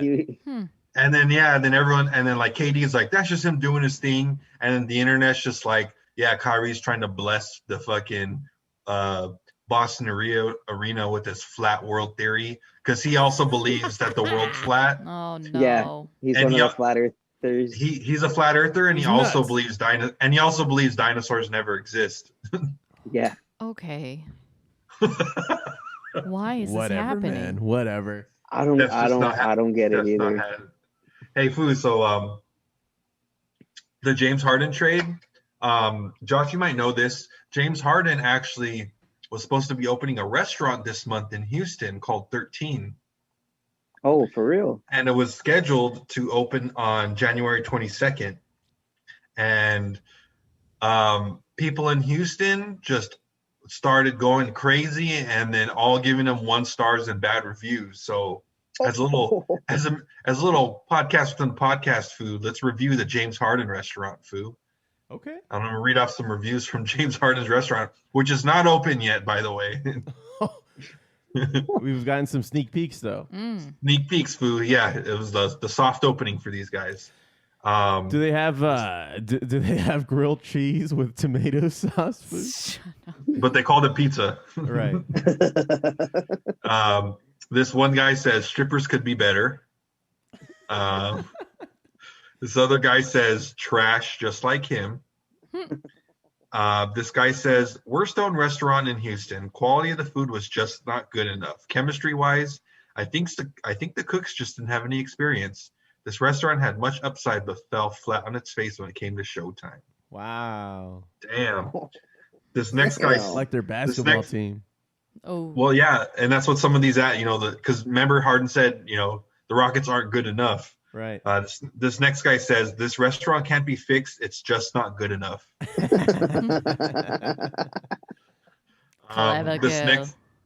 This next review. These are all 1 stars, by the way. Mm-hmm. It's not even worth it. The food is garbage. Our next review. I literally have done everything I can. I mean, the situation is crazy. It's something that I don't think can be fixed. They just quote them. Yeah. This next review they're gonna get a little funnier now.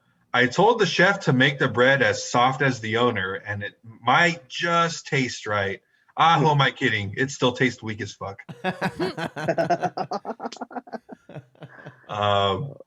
Next review. Restaurant will be trash just like Harden.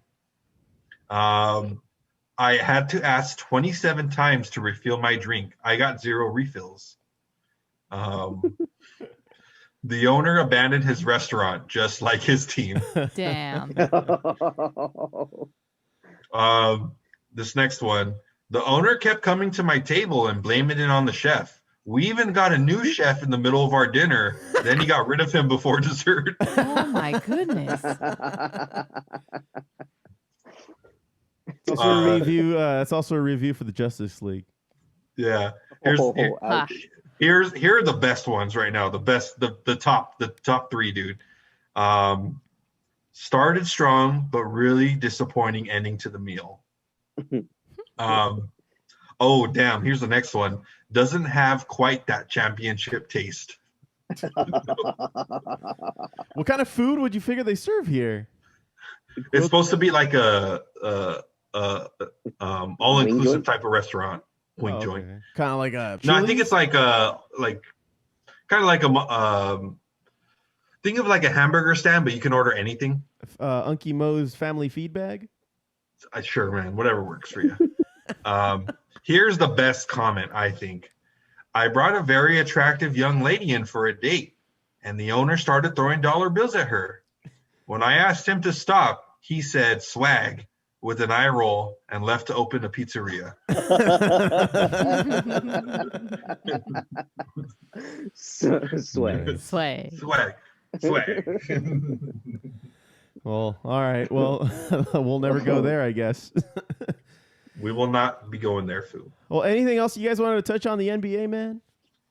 The NBA, Josh, got anything else? Because if not, I wanted to talk about something from the MLB, man. Something that very sad that happened this week. Yeah, I think it's time to reflect on a passing of a legend. A great, to be specific. Not only a great Dodger, but just a great figure in Major League Baseball, man. He was with the Dodgers. Mr. Tommy Lasorda died at age 92, man.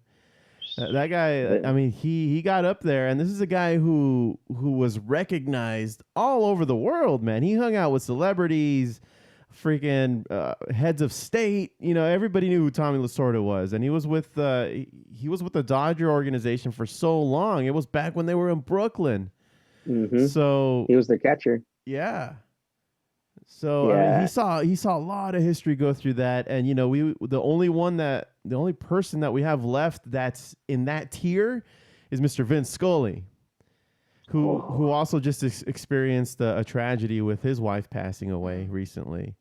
Oh no, Foos, don't you dare! Yeah, so I don't know, man. I'm already kind of sad of losing good old Vin, but it's gonna happen one of these days, and man, I don't think we need any more bad news. So let's keep Vin alive as much as possible, please. Ooh, if only we in a bubble.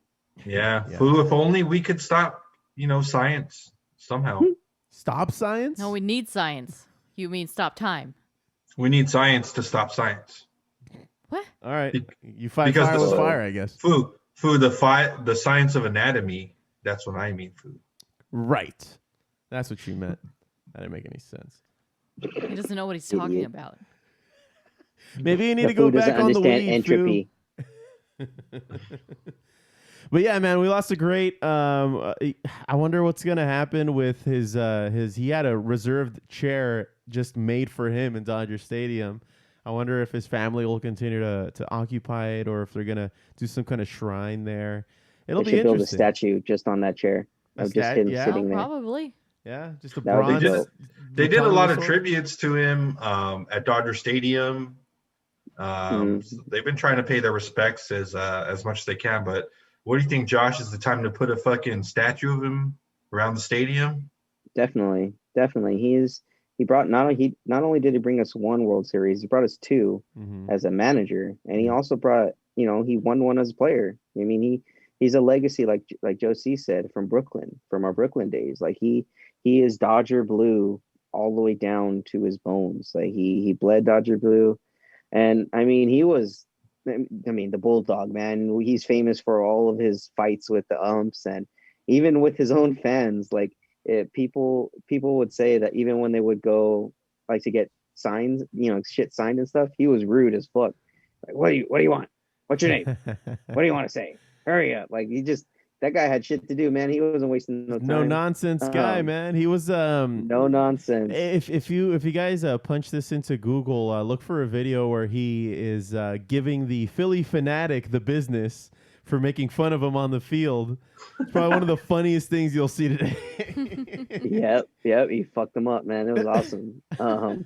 My dad one time, and he could tell the story at some point, but he told me one time that he came upon him at a restaurant, like at an Italian restaurant, and he's eating his spaghetti. So my dad goes up to him like, "Hey, sir, Mr. Lasorda, I'm a hugest fan." He's like, "Hey, can you see I'm fucking eating my spaghetti right now, kid? Get the fuck away from me. I don't got time for you right now." I'm just like, "Oh shit, all right." No nonsense, man. No nonsense, dude. Like, he's gonna be definitely missed. Definitely gonna be. Hey, Steph. Yeah. He's kindred spirits. You guys would be the exact same person. Oh, yay. Get away from me, kid. Get away, kid. You bother me. Kicks him in the face. Oh, damn. I probably wouldn't go that far. It's like, dude, just Nah, get you away would. from me. You would. You fucking would. Yeah, you would. Don't lie. I probably would. Well, Tommy, you will be missed, man. And yeah, dude, I would sign the petition to put a statue of him somewhere in Los Angeles, Dodger Stadium there. Put him up. Put it on the seat, like you said. Yeah, that'd be dope. He would be there for every game. Or put him in the dugout. Put him as his old, in his manager uniform in the dugout, standing at the edge. Too creepy. Too creepy. He'd wig out the players. Put him in the visitors dugout. Damn. That would be awesome. Because I think too many times people would start fucking with it. Oh, right. They deface it. That's true. Yeah. Well, not even deface it, but like after they beat the Dodgers or like after someone hits a home run, they go up to them. Put and, on another hat. High five them or put their helmet on them. Like, yeah. You can't do that to Dodgers fans, man. We'll fuck them up. Yep. They won't escape the building. Yeah. Their last game played that day. Well, guys, is that going to do it for the sports, man? Sure. Yeah, man. I think that's it. All I right. think you know what? Let's just.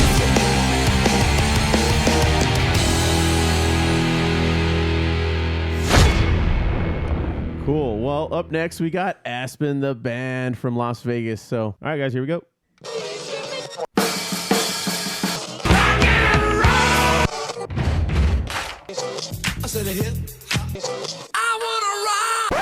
All right, well, Music Highlights is brought to you by Yamaha motorcycles. Fit up to 25 clowns in their new Yamaha motorcycles. On today, we have Aspen, the band. Guys, say what's up. What up, dude? Yo, what's up? And Yeah, we're man. not that Russian rock band. I know there might be a confusion. Yeah. We've I was seen about that. to say, dude. I was about to say, Really? you guys are going to start singing Russian? We didn't book the Russian band? I thought you Although guys they're were really the good. Russian They're band. really good. I need to reevaluate my list of Apparently, questions. Google Music likes to put our album underneath their stuff, so Yeah. it's kind of Well, bull. they're trying to share the wealth. We'll get it They're fixed. trying to share the wealth. You guys got rights to their music now, dude. They're like, what's up, dude? Nice to done you, bro. Yeah. Vidania. So, so you guys are a band out of Las Vegas, and the only reason really that you guys are on my radar is because Alex, the bassist, is Josh's cousin, right? Say what? Wait, what? Since when, dude? Where's the DNA test? I need this DNA test first. I don't know. I don't believe it. I don't really believe it myself. Yes, we are. Unfortunately, we are cousins. Damn, what a dick. I've known him for so long. I say, unfortunately, I'm a band with him, and that's not even blood. Sorry, sorry, man. Imagine Sorry. being related to him. Now you have to work with him. You got So, blood Alex- in the face, it's not good. So Alex, Hey, because you ate introduce me, dude. It's all yourselves. good. you guys have Introduce an yourself. EP out. You guys are promoting, and we're actually going to be talking about that new.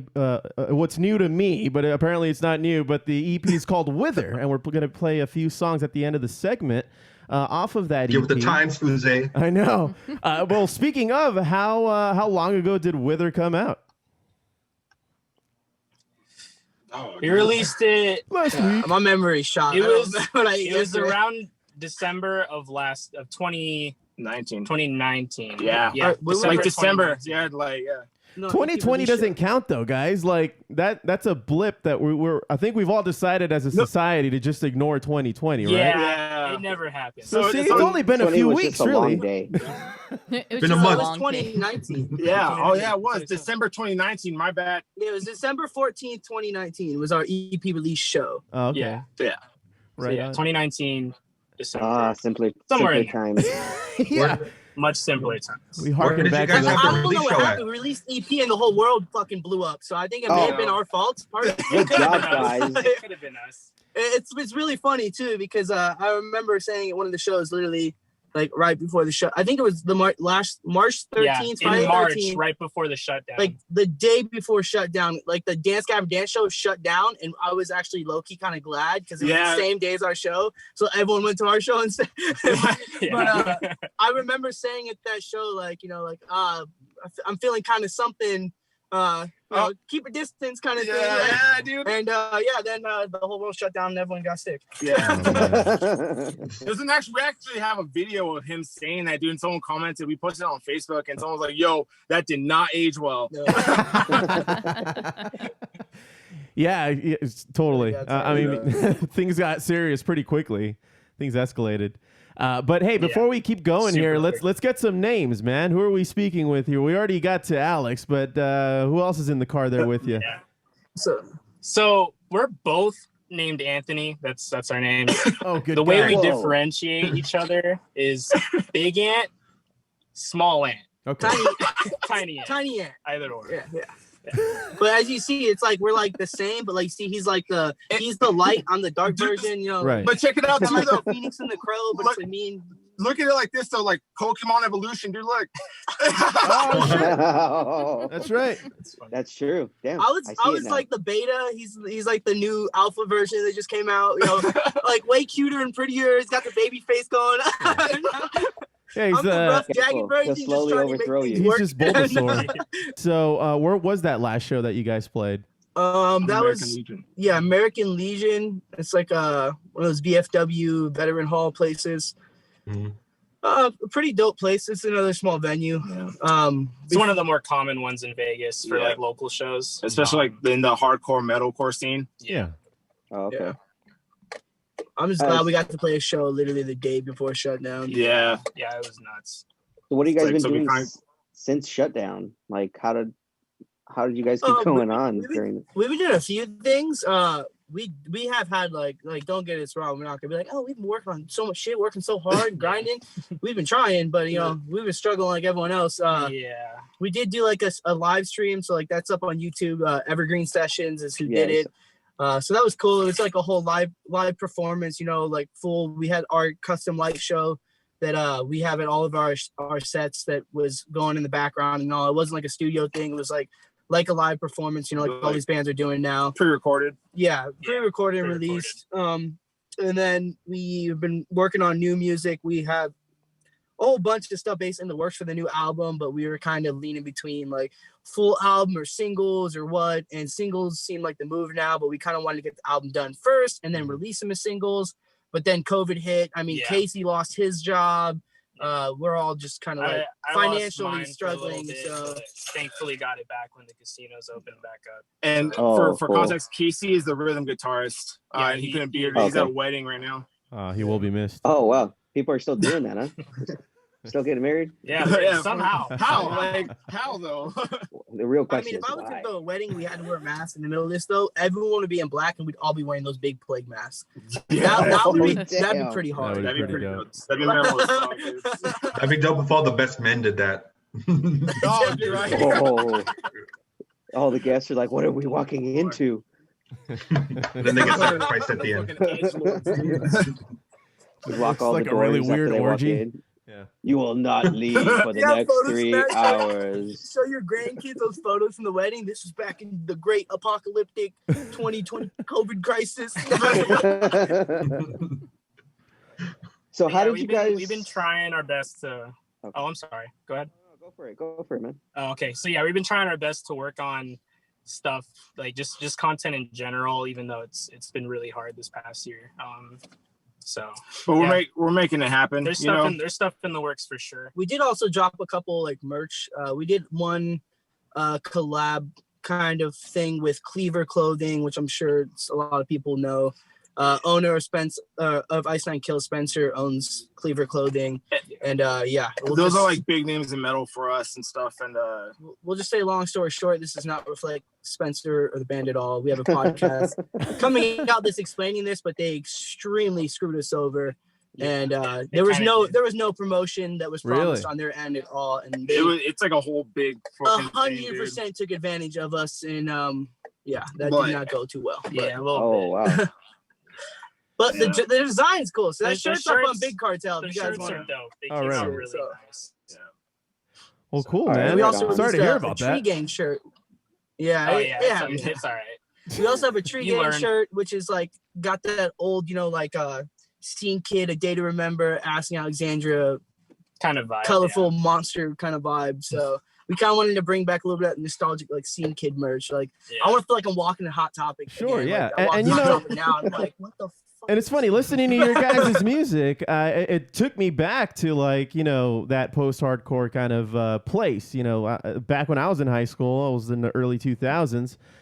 That's pretty much that was the scene, and I hearkened back to those times when I was listening to your guys' stuff. So kudos on that, man. Like it sounds good. Thank you. I'm- I'm curious I to see appreciate where was that produced at home? Did you have a guy? How did you record that? There's like a whole long story, but it was originally like the album would have came out a lot more like melodic hardcore. That was a genre aiming towards. Yeah.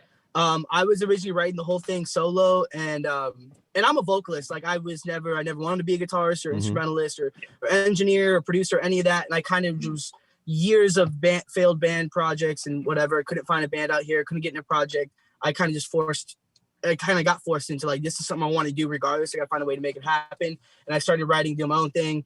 I wrote the EP, and then I had pretty much 9% finished, all, like MIDI drums and everything. But then I found Alex first, and then he brought in Casey and Anthony, and my buddy, Josh, he's our drummer now, but he's actually a temp drummer. So he's not full-time. We are still in the works of looking for a new drummer at the moment, but he wrote all the drums. Over MIDI sent them to me from California. So he's writing drums. Basically, I wrote them first, and then he rewrote some of them, kind of made them more fluent because I'm not a drummer. Yeah. And then they came in and like it kind of like, especially on Anthony's part, like rewriting a lot of the leads and melodic parts, it definitely shifted into like its new like thing that it is now. Because it was a lot more basic, like melodic hardcore, like Casey, Hundredth, that kind of. It was even more like borderline like pop punk too, a little bit. I mean, In some ways. aspects, yeah. Oh wow. Yeah. Like Trash Boat. at the base form of the song, some of them had like a pop punk kind of element to it. But as we kept Interesting. writing and things We changed, were like, we gotta drop this shit, dude. So we like dropped tunes the entire thing, like actually, I Oh forgot. yeah, I was originally writing like drop C, and then Yeah. like they're like, it's not heavy enough. And I was like, okay. It wasn't that. I was like, okay, let's do drop A. So we switched over. Drop and, A? everything's drop Jesus A, Christ, that's guys. solo. That's A sharp. Yeah, we're in drop A, and then You can slowly see it is the A string sharp. bend at drop A, like when you strike it. you should see fucking drop F, bro. Well, if you look at some of the other metal bands, like most of the metal bands we play with out here, like a lot heavier, Yeah. they're all like 7/8 string, drop F, drop G sharp, like yeah, or drop, drop E. drop E, fucking Yeah, octave. that's Like, it. At a certain point, just double get drop or 3 whatever. bass players. Yeah. But like they make us look like we're playing in like E standard. It's so funny. Pretty Like, much, like in comparison. like we had some people like, oh, your music's heavy, and I'm like, bro, have you listened to any local bands out here? They make us sound like a pop punk project. Yeah, you're like, Las Vegas is pissed. Can I shout out some Las Vegas bands real quick? Can I just drop them real quick? Yeah, man. Yeah. Go for it. Okay, if y'all aren't from Vegas, want to check out some bands, you probably have heard of Distinguisher already. But Distinguisher, Words from Aztecs, we just played with them. Dang it, why am I blanking? Those kids, they were amazing. oh, dude, Glee Club. Glee Club, holy Glee fuck, Club. man. They're all like, Whoa, dude, whoa, what? half of them are in high school still. Like I was dropping off tickets to our show for one of them that they went to because they played our last one. But the one before that, they all wanted to go, and I was dropping off tickets, and he's like, "Oh yeah, man. Well, I'm gonna be in school," and I'm like, "Oh shit, I forgot about that high school, huh?" I remember that, dude. I was like, "Can I meet you about 12?" And he's like, "Well, I'm gonna be in school, dude." And I was like, "Oh shit." Yeah. But isn't everybody on a Yeah, and they computer fucking- these they got days? down harder Like, they than don't any have to of us. It actually was go to amazing. school, they right? did. Well, food, they're Glee Club. They got to meet every once in a Oh, while. okay. Yeah, you're right. I'm sorry. Yes. That really Josh, fits. goddamn it. Yeah. You're welcome. Yeah, but no, there's a lot of dope locals out here. Yeah, man. And you mentioned Distinguisher, their guitarist Josh Bearden. He's actually the one who mixed and mastered our EP. Back to going back to like how the EP was like. It was all very DIY. For going back to the original question, it was all real DIY. We did like the all recorded and produced at my place, and I'm running through like basically just I was at the time. I was running through just like a Sapphire Pro 14 2 preamp cheap interface, just real basic. We've upgraded since, but. Yeah, dude. Oh, there's a story real fast in this whole thing. I was the last to track anything, and I knocked it out in a weekend. So I went over to Tony's house and stayed the night, dude. And we just fucking grinded, got the whole thing down. Even wrote some bass lines on the spot, dude. And it got to a point where we were so fucking tired and disoriented. We were just sitting there staring at each other. And then we just at one point we're like, wait, what'd you say? And like, what? Wait, what'd you say? And then, so it was just pretty much whatever we had to do, we were going to make it happen. So Alex, what you're telling me is bass is so easy that you got it done in a weekend. Hell yeah, dude. No, 2 days, Take bro. that, Drew. That's how easy it is, dude. Single notes. Yeah, who needs more than one string at a time, right, fellas? You just need one single note, bro. That's it. Yep. There you go. Well, shit, man. I mean, we can. You guys want to play the first song that we had lined up for you? Do it. Yeah. All right. So up first, we got "Absent Minded" off of your EP "Wither." Let's listen.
Nice, dude. I like the energy of that freaking song, man. That really takes you to it pumps up your blood pressure, man. Dude, I'm gonna tell you right now, like, not because he's in our band, but like as a musician, dude, Tony is the best fucking frontman I have ever fucking seen. The best frontman that I've ever fucking played with. Like, dude, this fool like he jumps into the fucking middle of the crowd, dude, and fucking like it's like we even have videos of that too, dude. Like, yeah, down. Such high energy. Yeah, he throws down. You know, but it's like an art piece, dude. Watching it happen, dude. Like, fuck, man. He's like drops to his knees and shit. It's fucking. He's passion. I feel like I'm like dead ass. I feel like I'm a different person. Dude, he starts crying, bro. Like, no, we ain't got to talk about it. Not even like a bad way. Dude. Like, he's a man, all right. I feel his dog. Like, oh. We ain't got to talk about that part. Like, we can talk about the cool part. Yeah, dude. Like, no, yeah. I honestly just listening to the songs. I want to play a show again. Like, yeah. And it's wild the way we practice. Actually, like we practice. Well, our room at the Alamo is a practice place we go to. We basically rent a room there and play there. All our stuff's usually there. In the summer, the AC is like broken in our room. Oh yeah, there's so, no oh my AC. god, like, dude, like the people that own that place feel sorry for us for being in that fucking room, dude. They gave us a fan for free. Like Yeah. I've had my hard drive actually went out on me, and I'm pretty sure that's the reason why. So I lost a hard drive full of years of music, and my dumbass didn't back up. And now I always back up my hard drives. So if you record, produce anything, please back up your shit. I'm telling you, you want to do it. It's not worth taking that chance, but it's so hot in there that we don't. Yeah, sound familiar, Foos? It's so hot in there. We usually don't practice with the lights on in the summer, but like when it's not super hot, we have like the full lights going, and we treat every practice like it's a set. We run through the set. You know, if we need to work on one song and get a part, we can work on that. But we usually at least do one run through the whole set, and we throw down. And it's funny because you'll be walking by, like I have buddies in other bands, like Allura, another Las Vegas band. Check them out. They used to practice there. They just recently left, but they'd be walking by. You know, like all these homies and stuff would walk by, and they would hear me in the room, like going, "What's up, guys? I want to see you moving out there." And it's like there's no one in our room. But it's like that mimicking. It's like you're not like as an actor, you're not gonna practice in the mirror like you're pretending. You know, like you have to give full. Like, so we try to. You have to have the audience. All balls. Yeah. Dude, perfect practice makes perfect. Exactly. A lot of bands they do just stand there like a lot. I've been to so many different band practices, and granted, some still throw down hard on stage, so it's cool. But a lot of them they stand there and they just sit, or some of them they actually sit down while they're playing and stuff. Yeah. And it's just like that's not like it's working out the muscle, man. The performance muscle. Touring and playing many shows, like go for it. But like, especially if you don't have the experience, dude, you want to get down in the practice room, like. Yeah, exactly, man. So I understand that you guys have a music video too, right? Which song? Yeah. Which song is that for? That's for Soul Eater. Yep. Soul Eater. So, tell me about that. We built. There's a hallway in the music video that's like out in the middle of what the like near flats. It's near the salt flats out here in Vegas. It's nothing but desert, dude. There's a lot of videos that have been shot there, and there's a hallway with like spray painted words and mirrors, whatever. It's like it's you can't miss it. It's like the whole fucking video. But we built that whole fucking thing, dude. Yeah, that whole experience was nuts. Oh my! Right in the middle of summer too. There's some old videos on Instagram too of us building it and working on it. But yeah, we picked up a bunch of. I picked up a bunch of drywall or drywall and wood and stuff beforehand, and then when I met them out there, they all helped me, and we all built basically just framed out the hallway, and then just had a blast, just spray painting the fuck out of it. So yeah, we pretty much we built it right in the middle of the desert. We didn't have. It was in July too. It was hot. Really bad timing, but yeah, we were all burnt after that because we didn't have a canopy either. Unfortunately. Yeah, we're some Aztecs. Fucking bastards. I love them. They're my bros. Yeah, but we borrowed their canopy, and I asked him. I was like, "Yo, are you sure you have the top in this bag?" He's, "No, I'm positive. It's all there. It should all be there." We brought it out there because they were like in a rush and stuff, so we grabbed it, and then we brought it out there, and we had no top. So we like opened up the frame. We're like, "Where's the top?" Dude. It was bad. Just a skeleton. It was Gabe that told you it was all there, huh? I don't know. I don't remember. Did you at least take sunblock? I think we did. Yeah. We probably had some. I mean, I know for a fact Casey did because Casey. Yeah, knows he Casey burns easy. I I don't food. burn quite easy, so I didn't really Dude, put any on. There's only so much sunblock can do. Yeah, exactly. There's a part in the video where like it's like I heart strum like in slow motion, dude, and like I cut my finger open, dude, and fucking blood got everywhere, and the fucking the guy Thurier, shout out to him, that filmed it was like, no, dude, wait. Let's use it. And then he made me. It's middle as fuck. It's like finger bleeding. Like in the video, there's like a little drop of blood. I'm pretty sure in the video. That was like like all over the strings. Yeah. Like, shit. Now. No, fuck tetanus. It's a good shot. Yeah. Tetanus got me. Well, that was a struggle because like towards the end, we were trying to shoot the playthrough part and everything, and Thurier's camera kept overheating, so he had to constantly go back, turn on his car, turn the AC on, and leave his camera in the car. And it was like, so it's like 10 minutes of shooting, and then it's like, hold on, the camera overheating. We go back and 10 minutes of sitting in the AC, and then back out. Okay, it was like 120 degrees out there, bro. Yeah, it was bad. Jesus Christ. Yeah, dude. But the thing is that the exhaustion we had from it added to the video. Yeah, I'm like in like a full long sleeve black t-shirt with my long hair, like dude. Wow. I remember you didn't sleep for like 2 days. Oh, dude, yeah. Gosh, dude, Mondo, our cousin Mondo was in Vegas for his 21st birthday, and I went out there, dude. Story's going. And obviously, had a good time with the ministry. It was all right, Fucking, I came straight from that situation to do the video, dude. So then on top of that was like we were all fucked. Yeah. Can we custom this? Yeah. Fuck yeah. We do it all the time. Hey, whoa, calm down now. Just checking. There's a woman present. All right. Well, I was going to play Soul Eater last, but since we're talking about it, let's play it right now. What do you guys think? Yeah, go for it. Here we go. I'm chasing cars. Around this always. Searching for answers in empty bits of brains. This place will never be the same. You took everything ever without a second thought. Turned your back and ran away. Far away from me. That's where you'll stay. I'm trying to lift you up. I'm trying to make you float.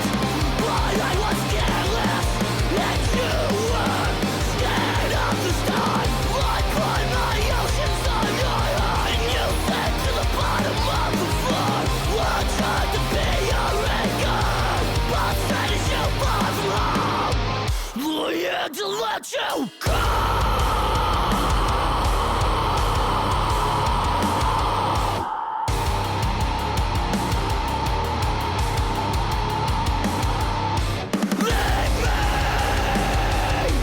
Lost up in the waves of regret, drifted bottom of memories that I can't forget. You took everything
Very nice. Full leader. I could feel the anger from the heat in that song. Like I felt the blood. I felt the blood dripping in the desert. You were talking about. That's exactly why we picked the desert. We were like, we gotta film this. Yeah, dude. And then you guys end up all sweaty and bloody, and yeah, no, I get it. I get it. And now. fucking even more sad than when before we started and shit. Looks like you came back from war. Yeah, Like, face full where of were regret. you? I Recording gotta find. music There's a video somewhere. Love is war, goddamn. There's a video somewhere on Instagram of like when we were promoting our first show right after the shoot. I have it. Oh, he has. I have it. Basically, Yeah. Tony, to differentiate, we were promoting this show coming up, and he ended up running through the drywall. Oh that yeah, we made. dude. Oh, Like he full on tackled through it, got up, and he's like, "Hey guys, blah blah blah, the show's coming up." Like It was just as, like a it was funny so promotion. perfect. It was like some jackass shit, but it's funny because it so happened to be where you were shooting the video. Yeah. You could see Casey in the outside of the hallway, like his just losing face. his shit, dude. As I came through the wall, you just see Casey's face in the background. Go look. Oh shit! Just We're bust doing in that, like, yeah? Dude, that's For real? funny. Yeah, I have the Dude, video. we'll send it to you. Yeah, I don't know where it is. dope. I know I have You it. have it, but I don't know. Well, where when you find is. it, post it. Just post it. Of course, of course. Not in the Throwback. story, yeah. Yeah. Yeah, man. Well, last but not least, we had our third song that we had prepped for Wide Awake. Is there anything we should know about Wide Awake, guys? Tony, It's a little bit of a longer song, so you need some coffee. So you Yeah, it's like the middle point of the EP. Uh-huh. it's definitely our most emotional song, and it's my favorite song. It's my favorite to play live too. Yeah. It's actually no, my favorite to play live is Absent Minded because that's so high actually, energy. yeah. I love playing Absent that's Minded. another one too. But like Wide Awake is just my favorite song. Like as a whole, it's the most emotionally hitting to me. It's the most personal and close to home, and that's also the one where during the outro I like cry. I'm not even lying, dude. He actually cries. I was not joking in that part. Yeah. So everyone every get your show, tissues dude. ready. Get your box of Kleenex bro. ready, please. Get them tissues Yeah. on. I'll start Yeah. cutting Second some you hear onions, the guys. 4/4 go to 3/4, it's on. Sad boy core, dude. Something about that one less beat per bar, man. It just makes you different. It's like the brown noise, but for tears. All right. Yeah, let's Now it makes sense. all right. Well, let's listen to Wide Awake. Let's check it out.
My pupils always shrink to one.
do. Oh, what the hell? Yeah, that was like in sync. God's out there listening right now, like got his tissues right now. But I was that like a dumpster that went down? Yeah. We heard like, dude, like there was a dumpster behind us, dude, and they dropped the dumpster back down like right on that the last last note. Yeah. Okay, you guys do we need to pause for a second and get some tissues and no? No, man, we're all men. I love the energy on these songs, man. It's good shit. Congrats on the EP. I know it's been a year now, but like shit, this last year has been tough on all musicians. When things open back up, man, the Foo Bar show. I mean, in 2020, we were planning on doing this an annual thing, but you know, we plan on putting on some shows. You know, showcasing some awesome bands. I don't know. You guys are out in Vegas, but if you guys grab some transportation and make it over, dude, we'll plan ahead for sure. We'd love to have you. Thank you. We're down. We're with it. We're with Talk to us. Well, yeah, man, that's for sure gonna go down. And yeah, dude. Josh, did you have anything else for the guys? Nah, man. Hey, keep up what you guys are doing. You guys sound great. Each and every one of those songs are banging. Dude. Oh, hi, Thea. Yeah, man. Just keep it up. Keep it up, and we'll be in touch when everything opens up. You know, obviously, we'll keep in touch, and I'll definitely try to go out and see some shows, man. I have not been to Vegas in a minute. Alex, you can attest to that. Dude. So I've been in hiding. So, like all of us. I've been in quarantine, bro. What the fuck? Like, yeah, what the fuck do you think? I've been in quarantine for 5 years, dude. Okay. Yeah. Like, Just happened 4 years you guys before. can't see it. There's like invisible glass in between all of us. I promise. Yeah. Oh, No, I believe you. Yeah, of I mean, course. it's invisible. It's invisible. Yeah, it's invisible. How would we see it? Well, shit. Tell everybody where they can find your music. Your like, if you have a web address, go ahead and throw everything out.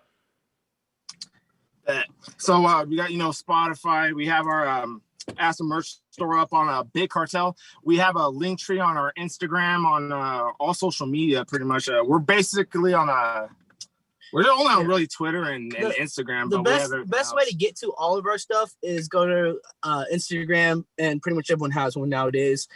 Aspen Band LV, you'll find us on there, and then click the link in the bio. There's a link tree, like you said, to everything. Yeah, you can find us on Twitter. If you want to go directly to the merch store, aspenlv.bigcartel.com.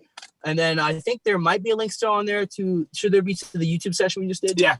So, also, that YouTube session includes, in our live set, we have one extra song there that was not on the EP.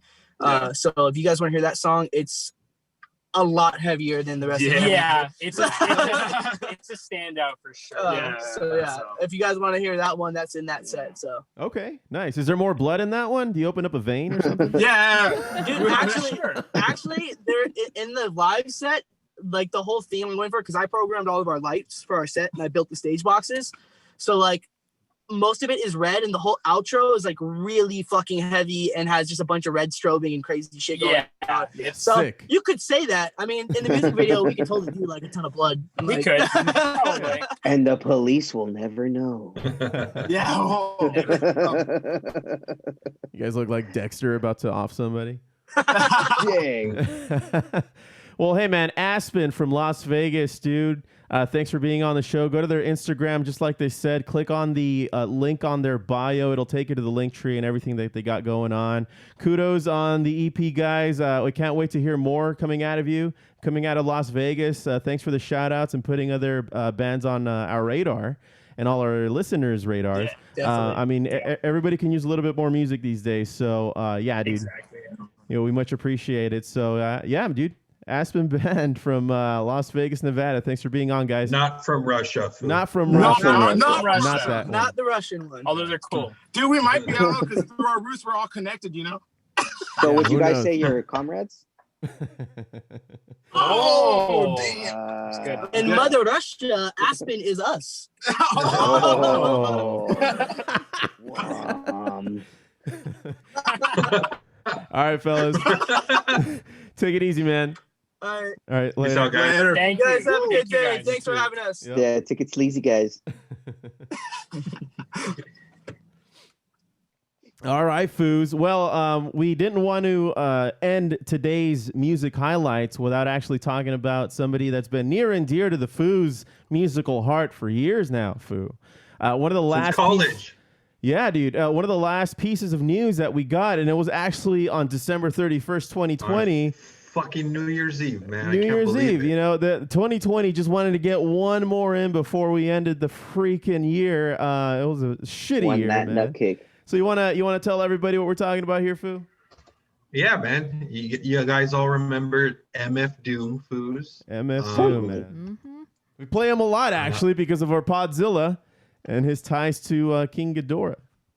His alter ego, King Ghidorah, Foo. What do you know? Yep. Who would have thought, Foo? Who would have thought?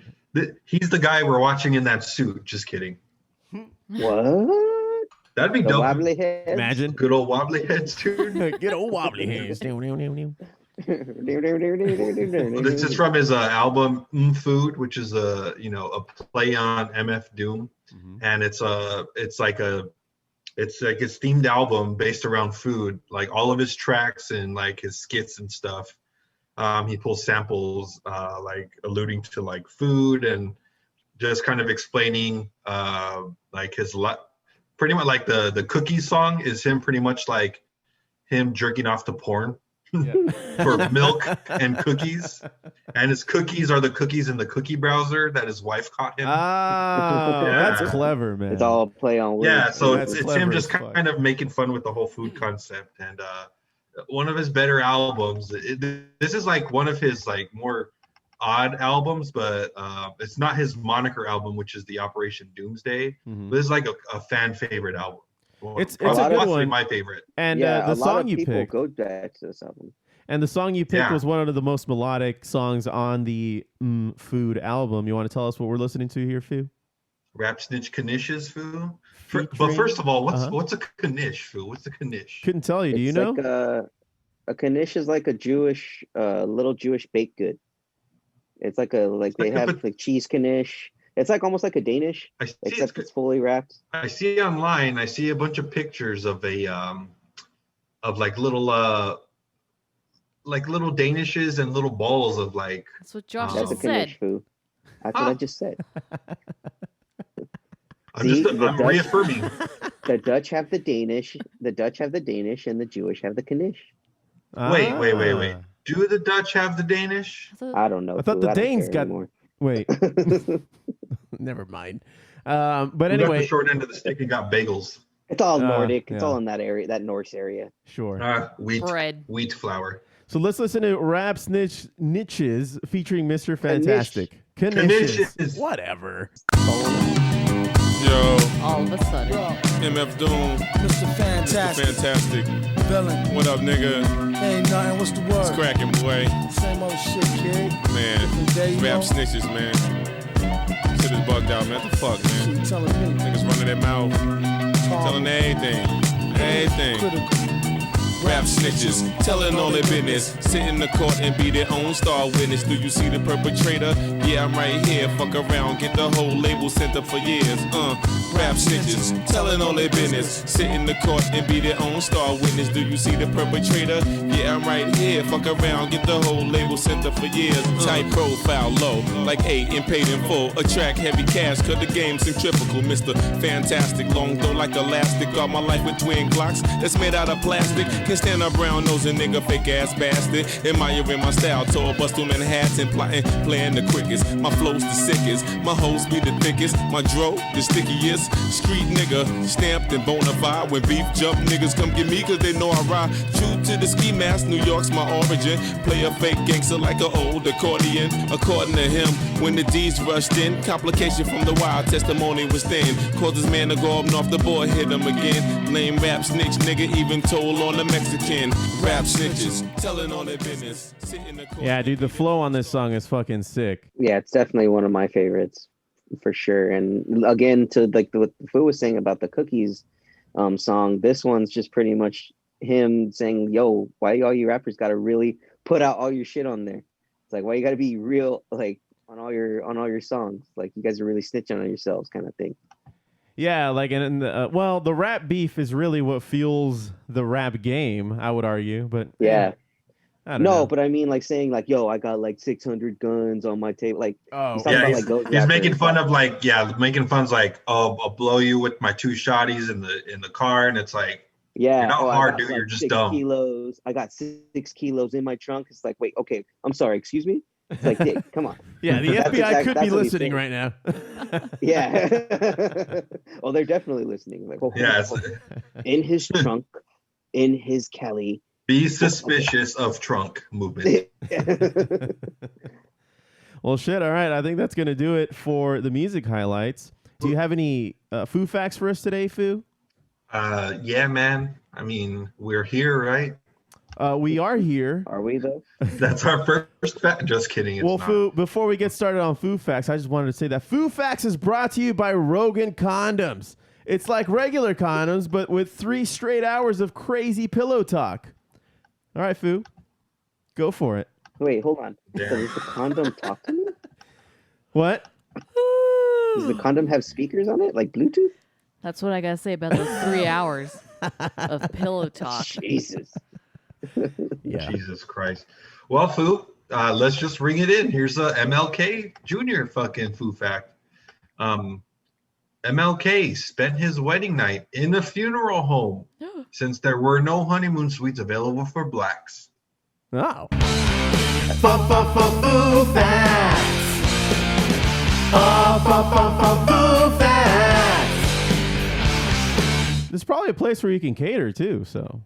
Why's the man got to stick it to him like that, though, dude? Fuck. Because the man's fucked up, yo. Yeah. Here's another fellers. Dick is a nickname for Richard because in medieval times, one of the customs for coming up with a nickname was to create a rhyme or swap a letter. So Richard became Rick, which rhymes with Dick. Only Dick has stuck around as a proper name. Oh. All right. Foo facts. Foo facts. And don't they talk about that in the new that The history of Netflix? swear words. History is Yeah, they talk Yeah. about Richard Yeah, and they how do it talk just about becomes Dick, and now Dick is something that we all use as a profanity word, swear word. I use Dick every day. Whoa. Foo facts. Foo facts. All right, what else you got, man? And if you don't believe me, I'll show you evidence in June. Anyways. Gross. And then your wife made you sleep on the couch. It's not the first time. Oh. I didn't hear about that. Now, we're talking about Dick, so let's keep it going here.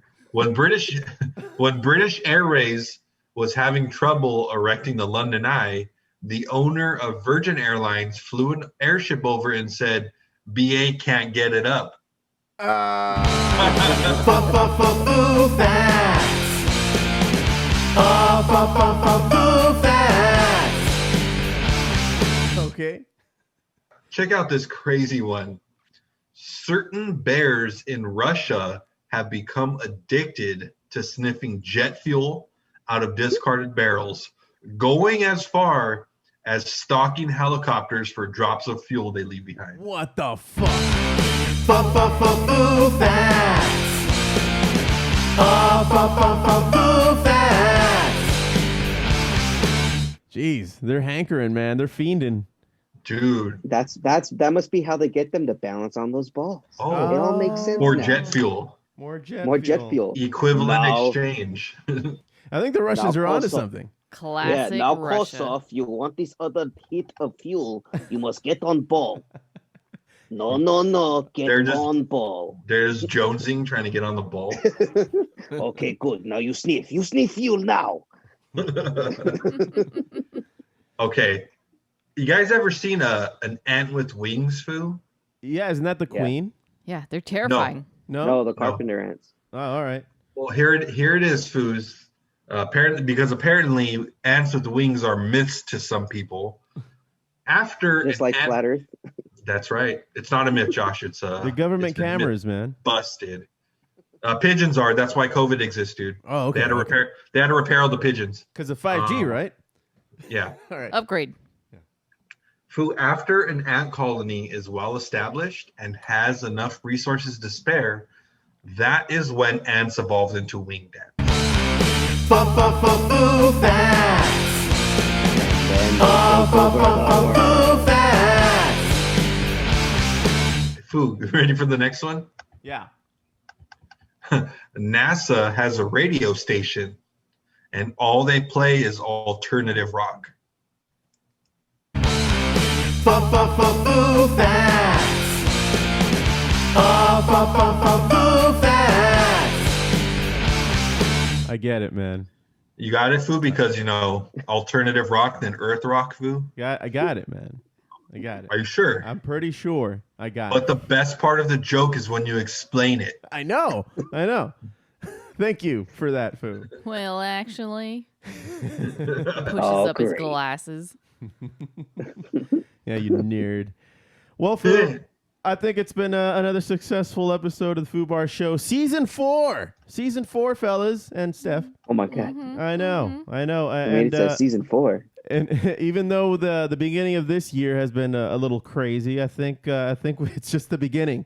If history has taught us anything, it's to not expect things to chill the fuck out. At least for the last year. Buckle up, buckaroos. Well, anyway, thank y'all very much for listening into the Foo Bar Show. Thanks for hitting subscribe, and remember to rate, review, and tell your friends like a champ. You can always reach us and check us out and all of our merch at foobarshow.com. That's fbarshow.com. And Bar Show is as you search for on YouTube, Twitch, Twitter, and Instagram. Check us out. Drop us a line, and we'll fill it up like a couple of foos. I've been Josie with the Foo. And Steph. And for Aspen, signing off saying, don't be a dick!